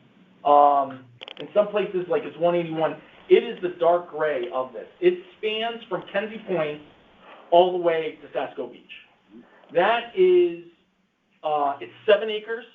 It covers the entire, the waterfront, shorefront of the property, of the entire property. Planning and zoning, through their subdivision regulations, has the ability to accept as open space 10% of a subdivision. And so, in addition, because they wanted to create multiple layers to protect this area, because it is such a special and unique area. So that not only would Aspetuck, because now Aspetuck obviously is in the business of preserving and keeping it, but they are a separate entity. So they could decide to somehow change this in the future. So the town wanted an additional layer of protection that was from the town. So on the subdivision plan, you will see 2 acres that are hatched that are actually open space. They're controlled as open space. Now, it's not public open space, but it has town protections on it, which means essentially you can't develop it. So that's what they're talking. So it's confusing because there's 2 different things. There's the Aspetuck protections, which cover 7 acres in the entire shorefront, but then there's also 2 acres that are now considered open space under the town subdivision regulations. And that would make it so, like, let's say Aspetuck said, you know what, we've completely changed our thinking and we're going to get rid of this easement. It would still protect the coastal meadow that was everybody's big, concern, and those cliffs, the bluffs, as you would call. So anybody on the west shore, no one on the west shore except Lot 4, currently by town regulations and by Aspetuck regulations, has access to the water. Well, they have access. They have access, but they cannot develop it. They can't develop it. They can't develop it. Correct. So, like the thing like the helipad, the swimming pool, all that could not go in this area. So, yeah, it's a bit complicated. It took us multiple meetings with the town to work it all out. But that's essentially this shoreline. Almost all of the shoreline has 2 layers of protection, which is Aspetuck and the town. Aspetuck has protection over the whole thing. So to get back to your point, there's we, as a private property owner as a condition of our approval that we got, we accepted that, one, we would make the revision to the conservation easement with Aspetuck to enhance it, but that we would also designate this area as town open space, so the town, would always have that protection. So the town would always have a right to make sure that this was maintained. Okay, but does the town own the waterfront property, or is it the person who buys those lots own the property? The person who buys the lots own the property, And what would prevent the person who owns the property, who has some restriction that the town of Fairfield has imposed, not claim that they have a more foundational legal right under riparian law to apply for and be granted a dock? Because they can only get title to the property subject to the Aspetuck easement, which means they have to obey by the Aspetuck easement, and subject to the subdivision approval, which granted the subdivision, which put in that condition, but also designated this open space. So they will get title to the property, they own the property, but they own it subject to these easements. But the subject to the easements, as you're describing it to me, removes their rights to traditional riparian rights. Correct. Am I? Yeah, we see this a lot when we do combined docks, where two properties will come together to build a larger structure, and one of the properties will deed away its ability to get riparian rights to build another dock. Right. So again, that's exactly right. Much better than I do. It lives in the deed and is enforced through the deed. I mean, it doesn't guarantee that somebody might decide that they want to object on some crazy ground sometime in the future. But the point is that it would be a non-starter. It would be a non-starter for them, because they would have to come to they would have to make the same type of application. Right. And then you would say, well, wait a second. One, you have an easement to Aspetuck, and two, we have control over you. I think we should acknowledge that in our comments to DEP, but I would suggest that we might want to emphasize the point that we have that concern about having 4 docks here in addition to the one. Right. Can I make another comment? This Sure. is Don. I wanted to, in addition to the earlier concern I mentioned, which I gather will be dealt with in the future by other regulatory bodies, that is to say that the point of a dock to such a low tide area. Right. I have to repeat, Kim knows this and others may know it, but I am the immediate past president of Aspetuck Land Trust. I was a board member when this easement was given to the Land Trust, and I am presently a member of the Aspetuck Land Trust. I disclose this because I wonder if any of those things or all of those things present a conflict of interest in my participation in this matter. I'm not an attorney, but I feel the need to say these things. That's a very good thing for him to say. Yeah, I don't know. I think it's up to do you have a financial interest? I think it's up to him. It's a personal. I don't have a financial interest, but it's a nonprofit organization, but I am a dues-paying member of Aspetuck Land Trust, and as I say, I'm the immediate past president, and they're in my will and so forth. Well, if you feel that there's a conflict of interest, Don, you could certainly recuse yourself from participating in the discussion and or voting. But the fact that you've disclosed it certainly lets everybody That's a very good thing make a judgment about how they want to hear your remarks. I understand. As I was listening more and more to the discussion, I felt I had to say something. I think, it does. Thank you for that. It's up to Don to make the decision. We can't tell him what. Yeah, I can't tell you what to do, Don, but it's. I might mention. I can address the operational questions if you'd like. Sure. To Don's first question. Yeah, we recognize the limited water depth. That's been communicated every step of the way to the owner. It is a limited facility. 1, for water depth, 2, for site exposure. It's not an appropriate place to leave a vessel of any size for any length of time. It's for high water, quiet condition docking on a temporary basis, and it's for use of paddlecraft, launch and retrieval. Much more than that, the dock's not appropriate for. There's no dredging conceptualized. There's been no dredging authorized for private residential activities in my 25 plus years doing this. So that wouldn't be the situation. I wouldn't see larger boats being used there, just because of the very real constraints it has, both from site exposure and water depth that have been communicated.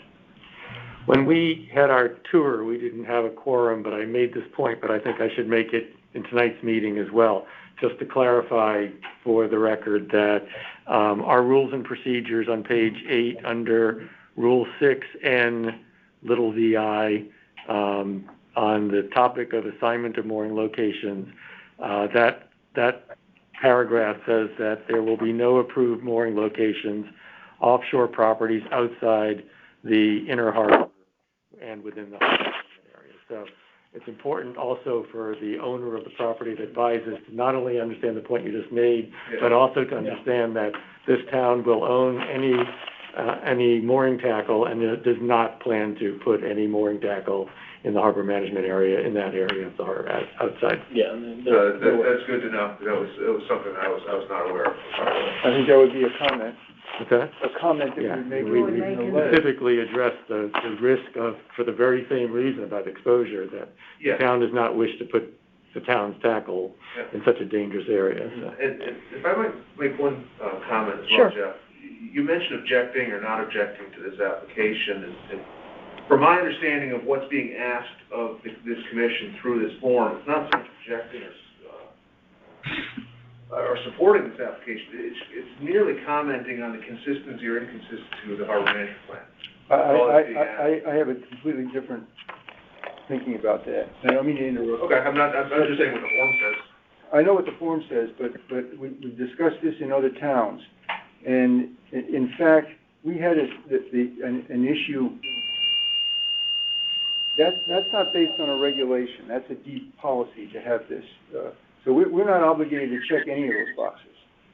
And the advice we've received in other towns, not this town, is that rather than checking the box to say that it's consistent with the plan and have an attorney come back later on when we learn more about it and we express objections, and having the attorney say, well, you already said it's consistent, you can't change your mind, is to just check the box saying we're providing comments.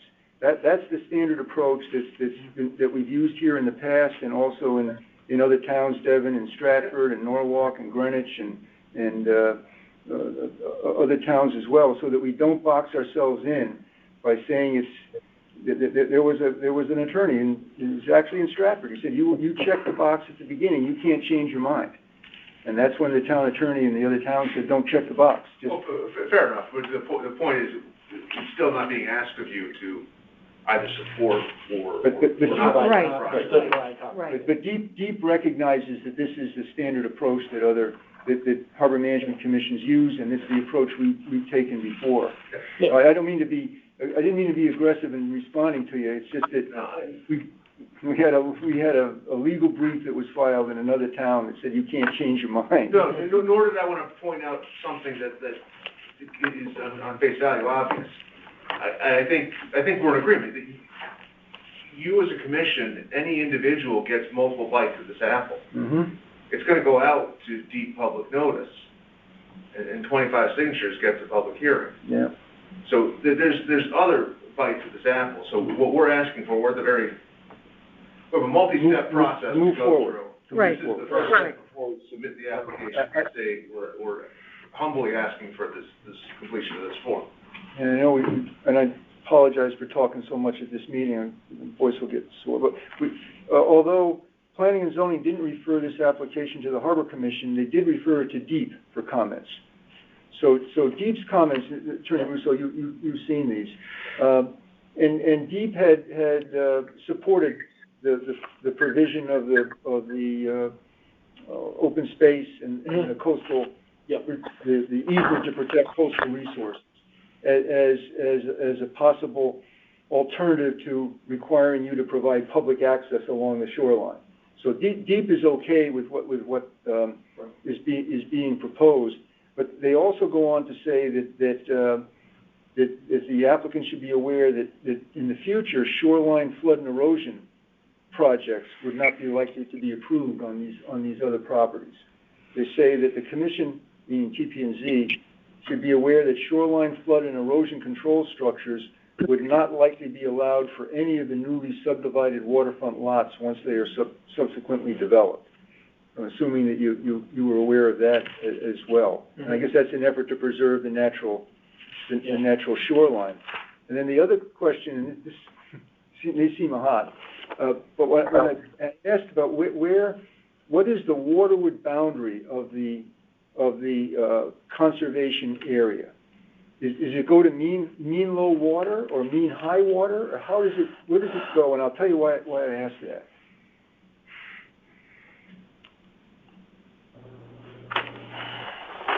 And the reason I asked that, there's a pending case in Greenwich that's quite interesting.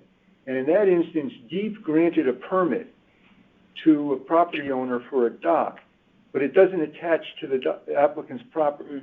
It begins waterward of mean low water. And that was a way so it didn't have to comply with to avoid complying with the zoning regulations in this town. So the dock doesn't attach to the actually privately owned property. It begins waterward of it. I mean, you know what I'm saying? I'm not positive what the line is. I'd have to ask Jason Spath, who did the site plan.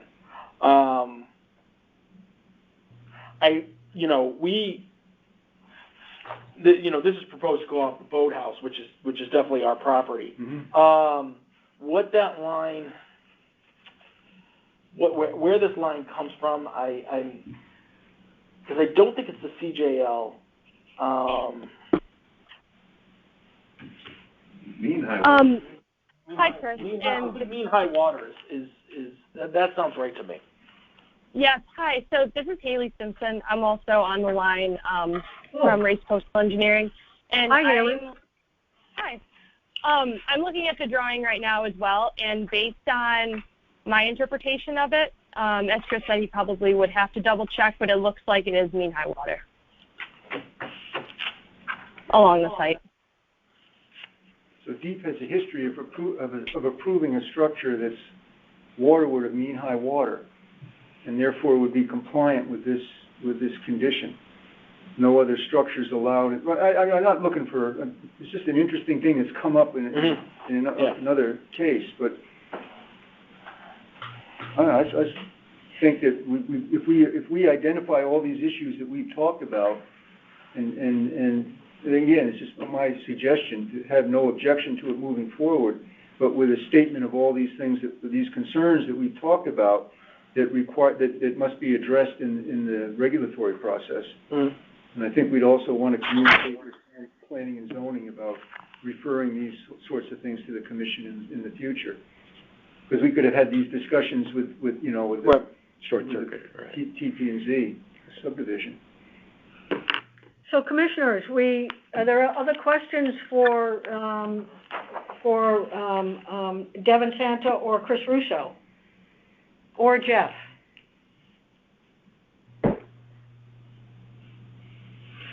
Well, then I think we've reached the point where we have to do something, and that something can be that we check the box that say that the plans as we have them are okay relative to the plan, or we can reserve our right to consider additional information as plans move on, and there's these plans go through the regulatory process with the. Go ahead, Jeff. Again, pardon for Yeah. talking so much. I would suggest that our approach would be, as it's been in others, is not to check either of the boxes, but just to check the box to say comments are attached. And in the comments attached, in a formal letter, we would say to DEEP that we review the pre-application plans submitted to us pursuant to DEEP's permit requirements. We have no objection to those plans being included in a permit application to DEEP. We reserve our right to continue to review the plans as additional information is provided, as they're changed, or it goes to a public hearing or notice. And we also provide the following comments. And those comments would be the comments that we've talked about today, including our understanding that the subdivision, just the things that we've talked about today. So we need to make a motion to. Well, I think we need a motion. I don't want to re-say the same thing. So the motion is to complete the form as Jeff just described, with the letter attachment as Jeff just described. Is that okay to do it that way, Betty? Is Betty there? Betty's here, yeah. Betty, is that okay? Is Betty there? Betty? Sorry, I was muted. I don't see why that wouldn't be, because Jeff was very clear, and okay. His motion is supporting all of those comments. And we have the recording. Right. And his motion incorporates everything that Jeff has just stated. That's correct. Right. Okay. I'm sorry, Kim, this is Eric. Can you, Hi, Eric. Can we repeat the motion, please? I just want to be clear. I let Jeff.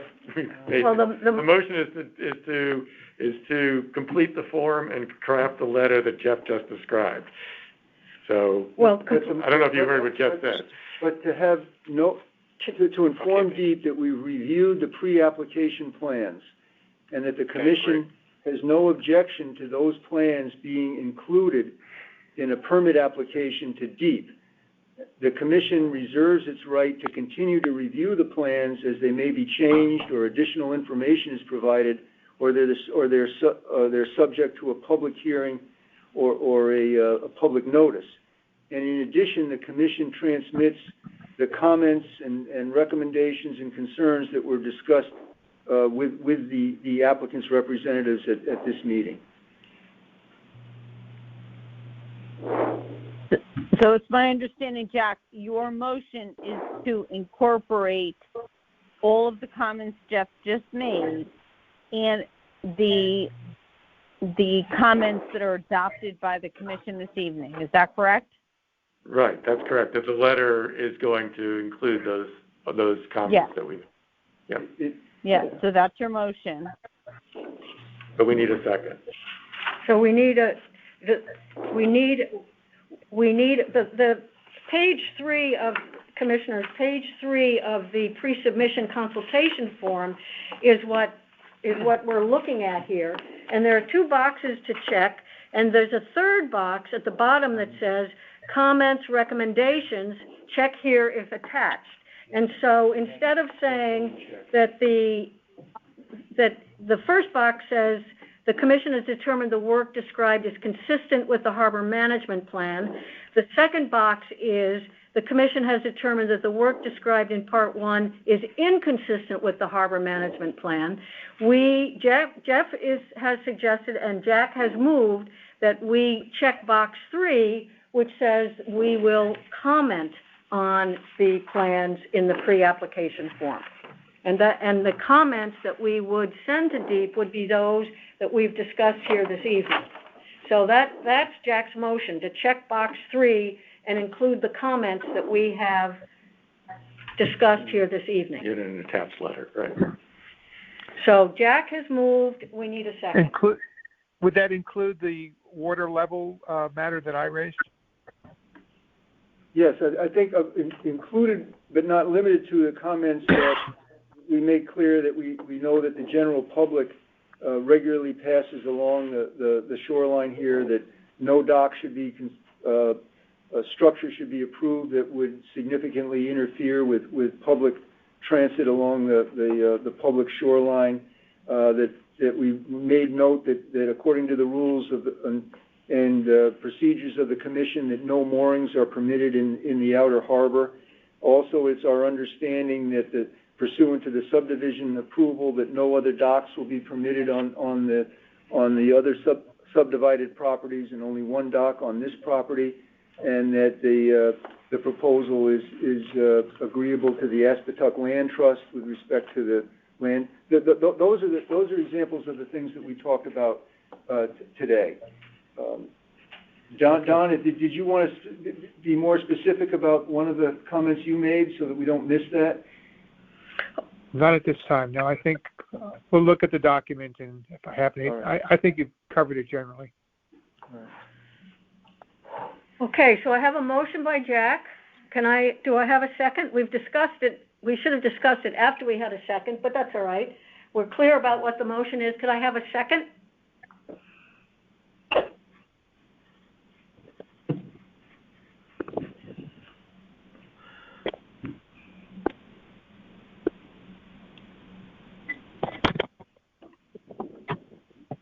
Maybe you're muted.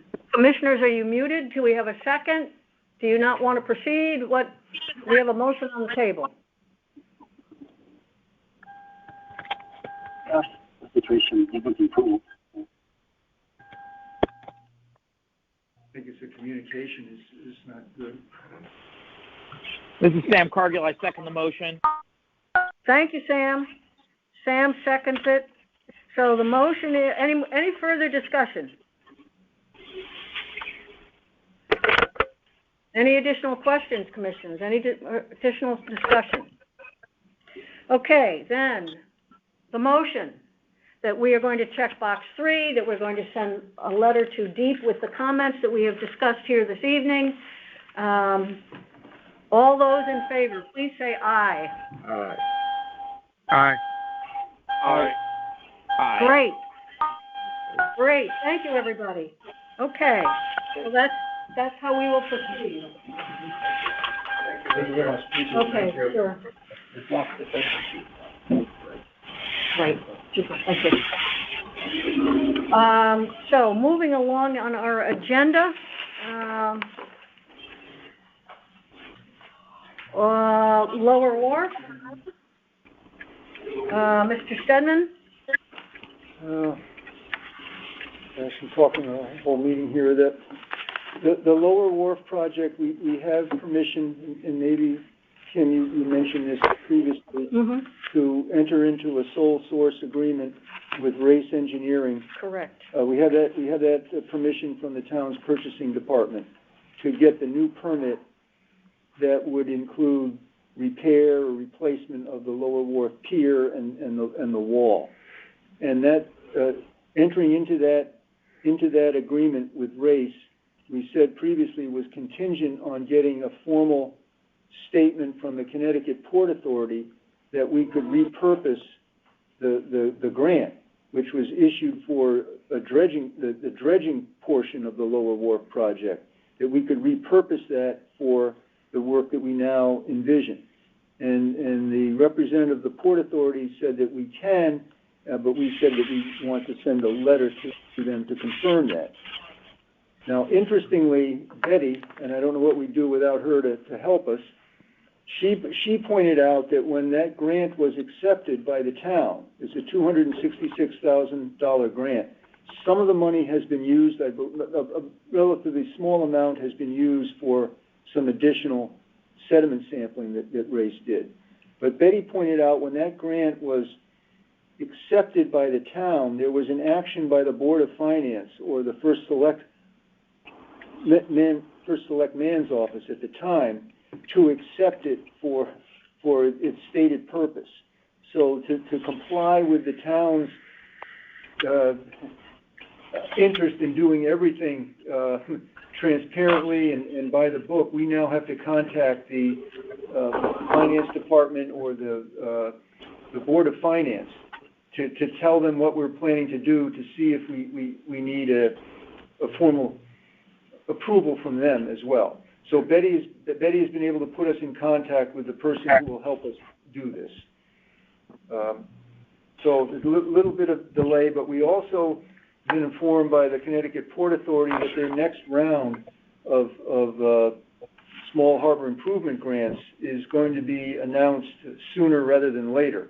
And so if we have ideas for other projects, we should be thinking about that. But right now, I don't know what those other projects might be. But so tomorrow, we'll call the person in the finance department that Betty has already communicated with that person to tell her that we will be contacting her.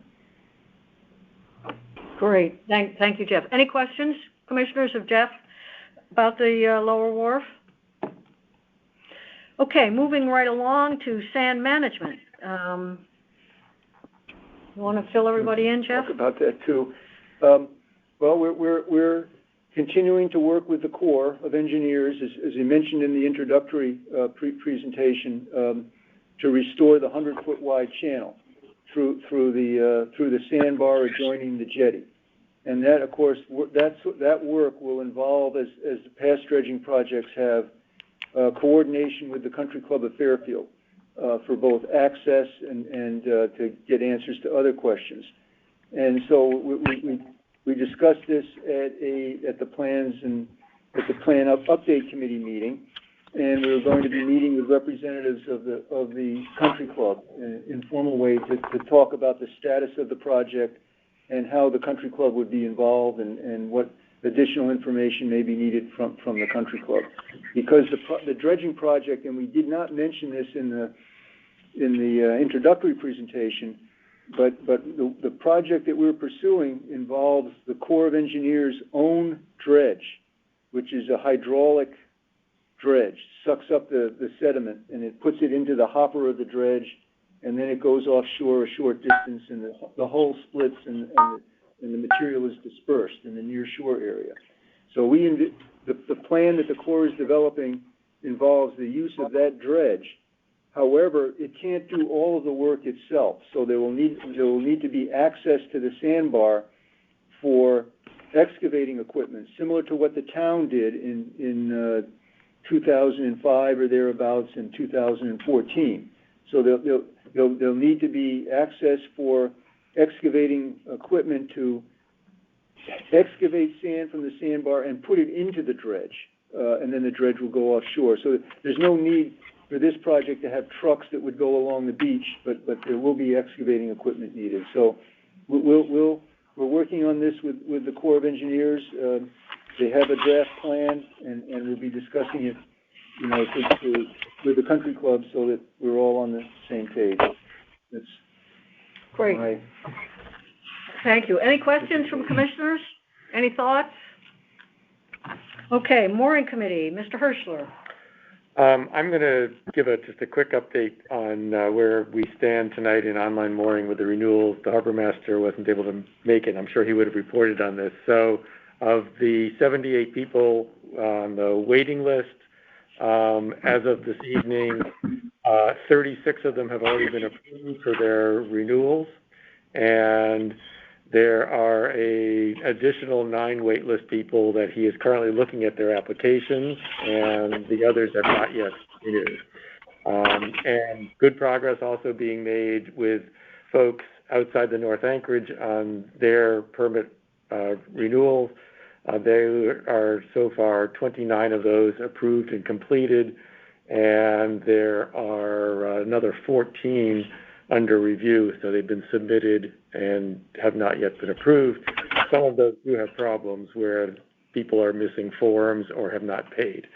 But good progress at this point. We're in mid-January. On the 15th, the automatic reminder email did go out. I looked at some records to verify that, and that should trigger more people to submit their applications. And I did note that even today, people were submitting their renewals for permits in the South Anchorage mooring field. The mooring committee did meet on January 12th. Kim and Bill and Jeff Stedman and I attended along with Brian, harbor master. Brian reported to us that things were running smoothly with respect to the renewal process. There was one error from the vendor for the online mooring system that resulted in somebody accidentally renewing an individual North Anchorage mooring and paying for it through the online mooring system when I think everybody knows starting in 2022 we're using a bulk permit for the North Anchorage moorings, all 51 of them issued to Pequot Yacht Club. And Brian is working with Betty and finance to refund the money back to that individual. Brian Brian did indicate to us at our meeting last week that he's aware of 3 mooring vacancies already. There could be more that occur as the winter progresses, but at this point, he's already aware of 3 vacancies. And we had a discussion about potential relocation options for vessels that may be located currently in south wall mooring locations that currently may be intruding into the federal navigation channel. And that's my report. Okay, great, thank you. Questions, commissioners? Hearing no questions, let's move on to the Plan Update Committee. We met last week. We discussed some of the work that Jeff had done on dredging, the history of dredging, and the complications of dredging. With Don's assistance, Jeff has had worked very hard, and Don had a few good suggestions. We plan to present that work to the full commission at our February meeting. I think you'll all find it very interesting. And shortly thereafter, the goal is to use it to publicize our efforts to get the harbor dredged. And as part of our outreach effort, hopefully we'll get it on the website and to folks who have a real interest. And that's moving along nicely. We have reviewed most of the plan. I think we have 1 chapter left, but we have reviewed, as I say, reviewed the plan, and that's in the revision stages, all but I believe chapter 5. So we're getting nearer to the actual to having an actual revised plan. Any questions, Jeff? And I think a key component of that revised plan will be this dredging plan. Right. And how we intend to manage sand to deal with this problem. That's I think one of the most important things that we can put into this plan, because then that's what we don't have to argue with the DEP after that we can't do this, or but that's the key element that I see that awaits. So commissioners, stay tuned. Please plan to come next week, because this is a very informative. Next month. Next month. Very informative bit of work that Jeff has put together for all of us. Any questions? Devin? Your questions? Yeah, sure. Yeah, I guess the only question I have is the dredging is conceptualizing the channel as well, not just the shoal, correct? The entrance channel. Yeah. You can. Gosh. I know there's a lot of focus on the shoal because everyone can see it, but the channel itself, in particular on the tip of the breakwater, the sand is kind of underwater, but encroaching into the channel. Right. Right. You wouldn't want to lose sight of that. No. Right. No.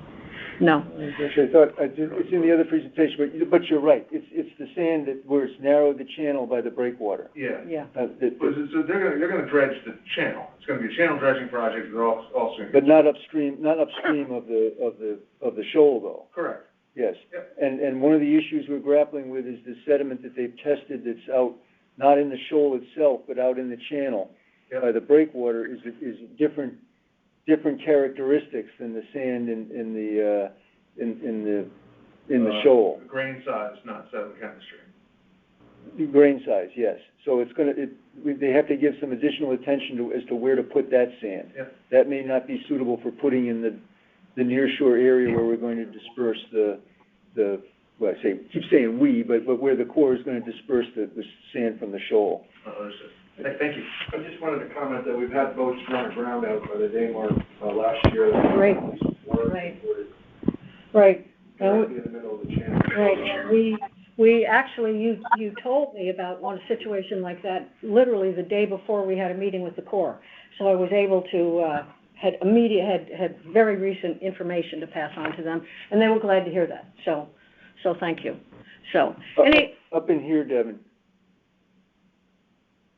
I'm referring to the drawing on the slide on the Great. on the Yeah, screen. I think the whole channel bottom needs, like Jeff said, from the Daymark in, Yeah. it has shoals. Yes, So- that's part of the plan that's being developed. Great. Uh, Thank you for your question. Any other questions? Okay, moving right along. Status and scope of our responsibility for the Lower Wharf. We continue to wait for word from legal folks in the town. The budget request, Betty submitted it. Sam has volunteered to be our representative with the first select woman in the finance department at such time as that is required. And so far, we have no meeting date, so Sam will keep you updated and in the loop. When we know, you will know. Sam, do you want me to, Yep. Jack, do you want me to copy you on the online mooring invoice communications that Betty and I deal with, and I've been copying Kim, but Ted used to get copied on it. Would you like to be? Sure, absolutely, in preparation for the presentation of the first election on our budget. Sure.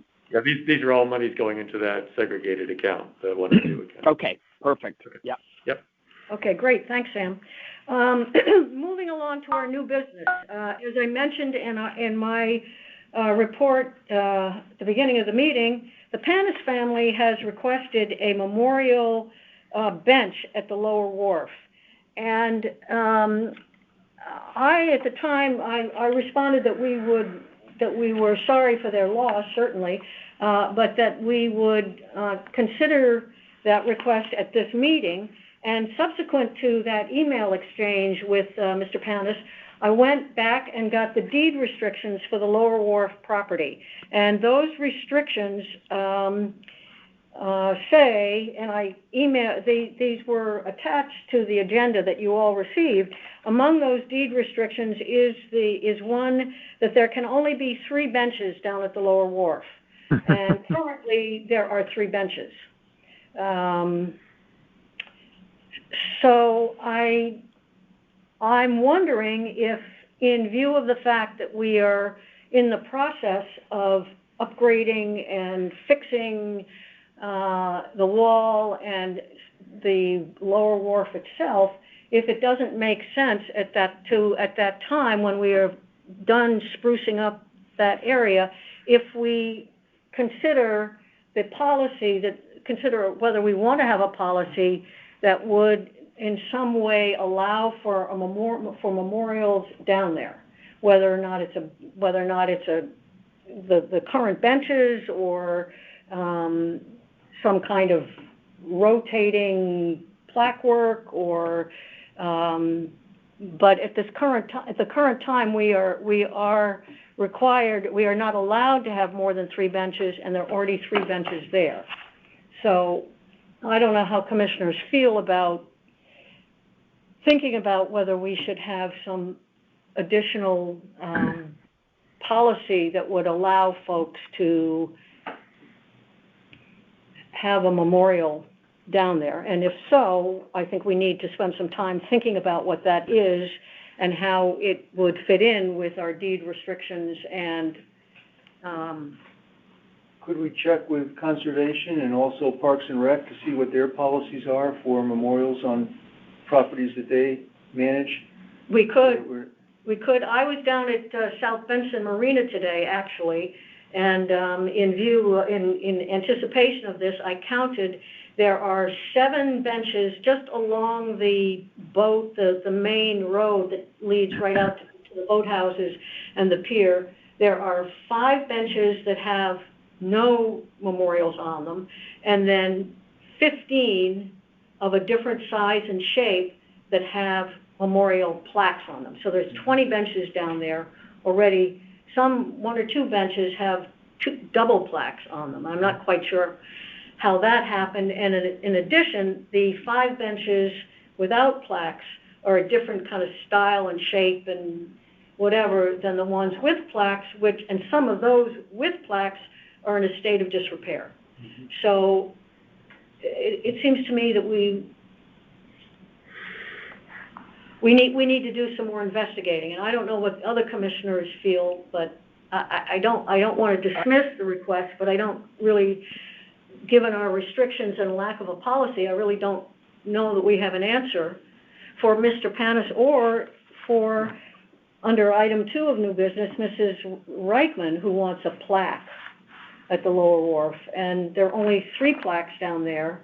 One for Mr. Galpin, who started the Blessing of the Fleet, one for Mr. Treffs, who sold the town the property, and the third one for Mr. Russell, who made sure that we have a harbor management plan and a harbor commission. That's a good way to describe Harris. So, commissioners, what do you, I mean, the Lower Wharf is such a beloved place. What are your thoughts? I think we have to advise these people of the restrictions of that we're now facing, and perhaps tell them that we're investigating to see if there are any options in the future, but there's no timetable that we can provide them on this matter at this moment. Something to that effect, so that they understand ultimately that we hear them, we're interested, but that we have restrictions we have to live with at present. We're not even clear on the scope of our authority yet. I'm sorry, Jack? We're not even clear on the scope of our authority and responsibility for the area that we're talking about yet. Right. We're waiting for legal counsel advice on that. Right. But, hi, this is Sam. Just yeah, go ahead. In terms of comment, or question, of the 3 benches that are on the Lower Wharf, are they dedicated, all of them? No. They are not. I was down there looking the other day. They are not dedicated. They're old, weathered teak benches. They are bolted into concrete slabs, so they can't be moved. There are no plaques. They clearly have been there for a long time. When you say they can't be moved, you mean they can't easily be moved by the general public. But if, for example, one of those benches needed to be replaced, it could be replaced with a different bench, correct? Oh, I assume potentially a memorial bench. Yeah, but they're bolted into the ground, into a big concrete slab.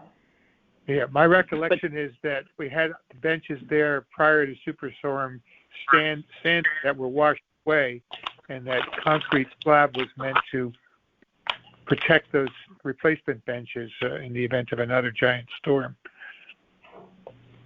Yeah, but my question was, if they have not been dedicated, is it an opportunity? And this is maybe a more benign comment, less so to the Panis family, who happen to be neighbors of mine, and the tragic loss of their son. Right. Is there an opportunity for dedicating and or upkeeping the 3 benches that are down there? There's an opportunity for the family to honor their son and upgrade the benches that exist. I just think of that as an option, or I do agree with past commissioners' comments that it's obviously something we want to investigate, and we'd be willing to do that as a vessel to their request. Well, I mean, I don't know if it's an opportunity to upgrade, because we still are waiting for the town attorney to let us know what our authority and responsibilities are vis-a-vis managing the property. I mean, I think that you're right, that maybe it is an opportunity, but we don't know for sure. And I guess the other question that I have is, if we discover that we are able to do this, do we want to have I'm not aware of any policy that the commission has currently that would establish how you would go about doing, whether people are responsible for paying for a bench, upkeeping the bench. Does people have to have a connection to the Lower Wharf? Can anybody put up a bench? I mean, I thought that we talked about in the context of this, if we are responsible for managing this part of the harbor, once we have the finding from town council, that maybe we think about forming a subcommittee like the mooring committee, whose job it would be to bring to the broader commission answers to these questions. Because I think there's a lot of management of this property that we could benefit from with some focused attention. And like Sam was saying, we need a plan here and some thoughtful management of what the vision is for use of this property going forward. So we really do. Right, but it seems like it's hard for us to do as a full committee. A commission maybe that manages it and guides the rest of the commission. This is Don. I can tell you that at Ye Yacht Yard, separate from Lower Wharf, the organization I belong to has bought and dedicated at least one bench, maybe two, to different individuals over time. And we did that through Parks and Recreation. We got permission to buy the bench, and they installed it after we paid certain fees, and we had a plaque that they installed on it. But that was Lower Wharf, rather Ye Yacht Yard, not Lower Wharf. So that's the distinction. We also have to be aware that the Sasquatch group has some authorities for what can take place at the Lower Wharf. They're written into the deed as well. Right. That's why having a subgroup of the commission might make sense to work with them and coordinate. Is anybody interested in being part of that subgroup that would take a look into a variety of management issues down there at Lower Wharf? I'm sorry. Can you hear me? I can hear you, Sam. So I'd be willing to be engaged in that. Great. But if that means dogs, I might. Well, interesting. I mean, the deed restrictions don't mention the word dog, so right. I don't want to mention the word dogs because that's a whole new. Can of work. But it does say, I believe, is undeveloped open space. So part of the question is, and again, why we contacted the town attorney. What does that mean? What is undeveloped open space? I mean, the restrictions are pretty, no benches and you can't sunbathe down there, and no fires, and there's a variety of things. But it doesn't tell us what undeveloped open space really is. And so it seems to me that that's an important question that we need to answer as part of any response that we give to folks who would like their loved ones to be memorialized down there. Correct. So okay, so why don't you begin? See what you can ferret out next, and we'll hope for a response from the town attorney, and perhaps there are other commissioners who would like to join you in this effort. Yeah, I would offer to help you to. Great, Don. We can work together. This is Don. We can work together on that. Great. Sure. I have some travel coming up, but I will be away all of February and a little bit of March, but I have phone and computer. Great, Don. Great. Super. Okay. All right. So, is there any comment from the public on any of the issues? If I may, Madam Chairman. Yes, Harbor Master Carroll. To Jeff, well done. I've talked to him a long time about presenting Harbor Management 101, and he's done it today, and he's done it well. And to Don, I think that the time has come when the commission needs some PR. We've done some wonderful work in the past. We're doing it now. We have some great plans. It's just unfortunate that so few people know about what we're doing. So, Don, I think PR is a couple of letters important to me, and I know important to you, and I think would be important to the commission. And to all of new commissioners, well done. It seems to me that you have become quickly members of the Harbor Management Commission. Thank you, Chairman. Thank you, Here. Pat Carroll. Can I just one last thing? Yeah, go ahead. Sorry. Just to jump in, and just to echo what Pat said, Don has talked about in terms of PR. Hey, the Blessing of the Fleet is a great opportunity for the Harbor Management Commission to talk about what we do, what our purpose is, and it's better than just your normal opportunities for public forum and public comment. We can pass out brochures on the plan itself and what it does and the asset and the resource this harbor is to the town. And if there's something we can do, like, sponsor something down at the Lower Wharf after the Blessing, whatever. I think that's a great opportunity because that's a really wonderful time to celebrate what the commission does and the town and the Lower Wharf as well as the harbor. Good ideas. Yeah, great idea. Yeah, this is Bill Perugini. I'll second that, Sam. I think that's a brilliant idea. Yeah.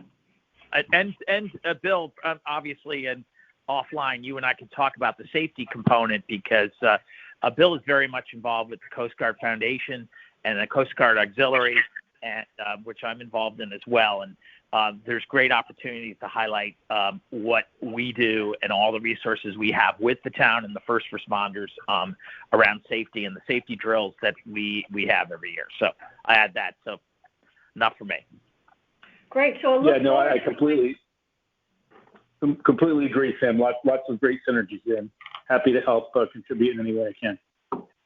So look forward to some great ideas for the Blessing event as well as our ongoing projects.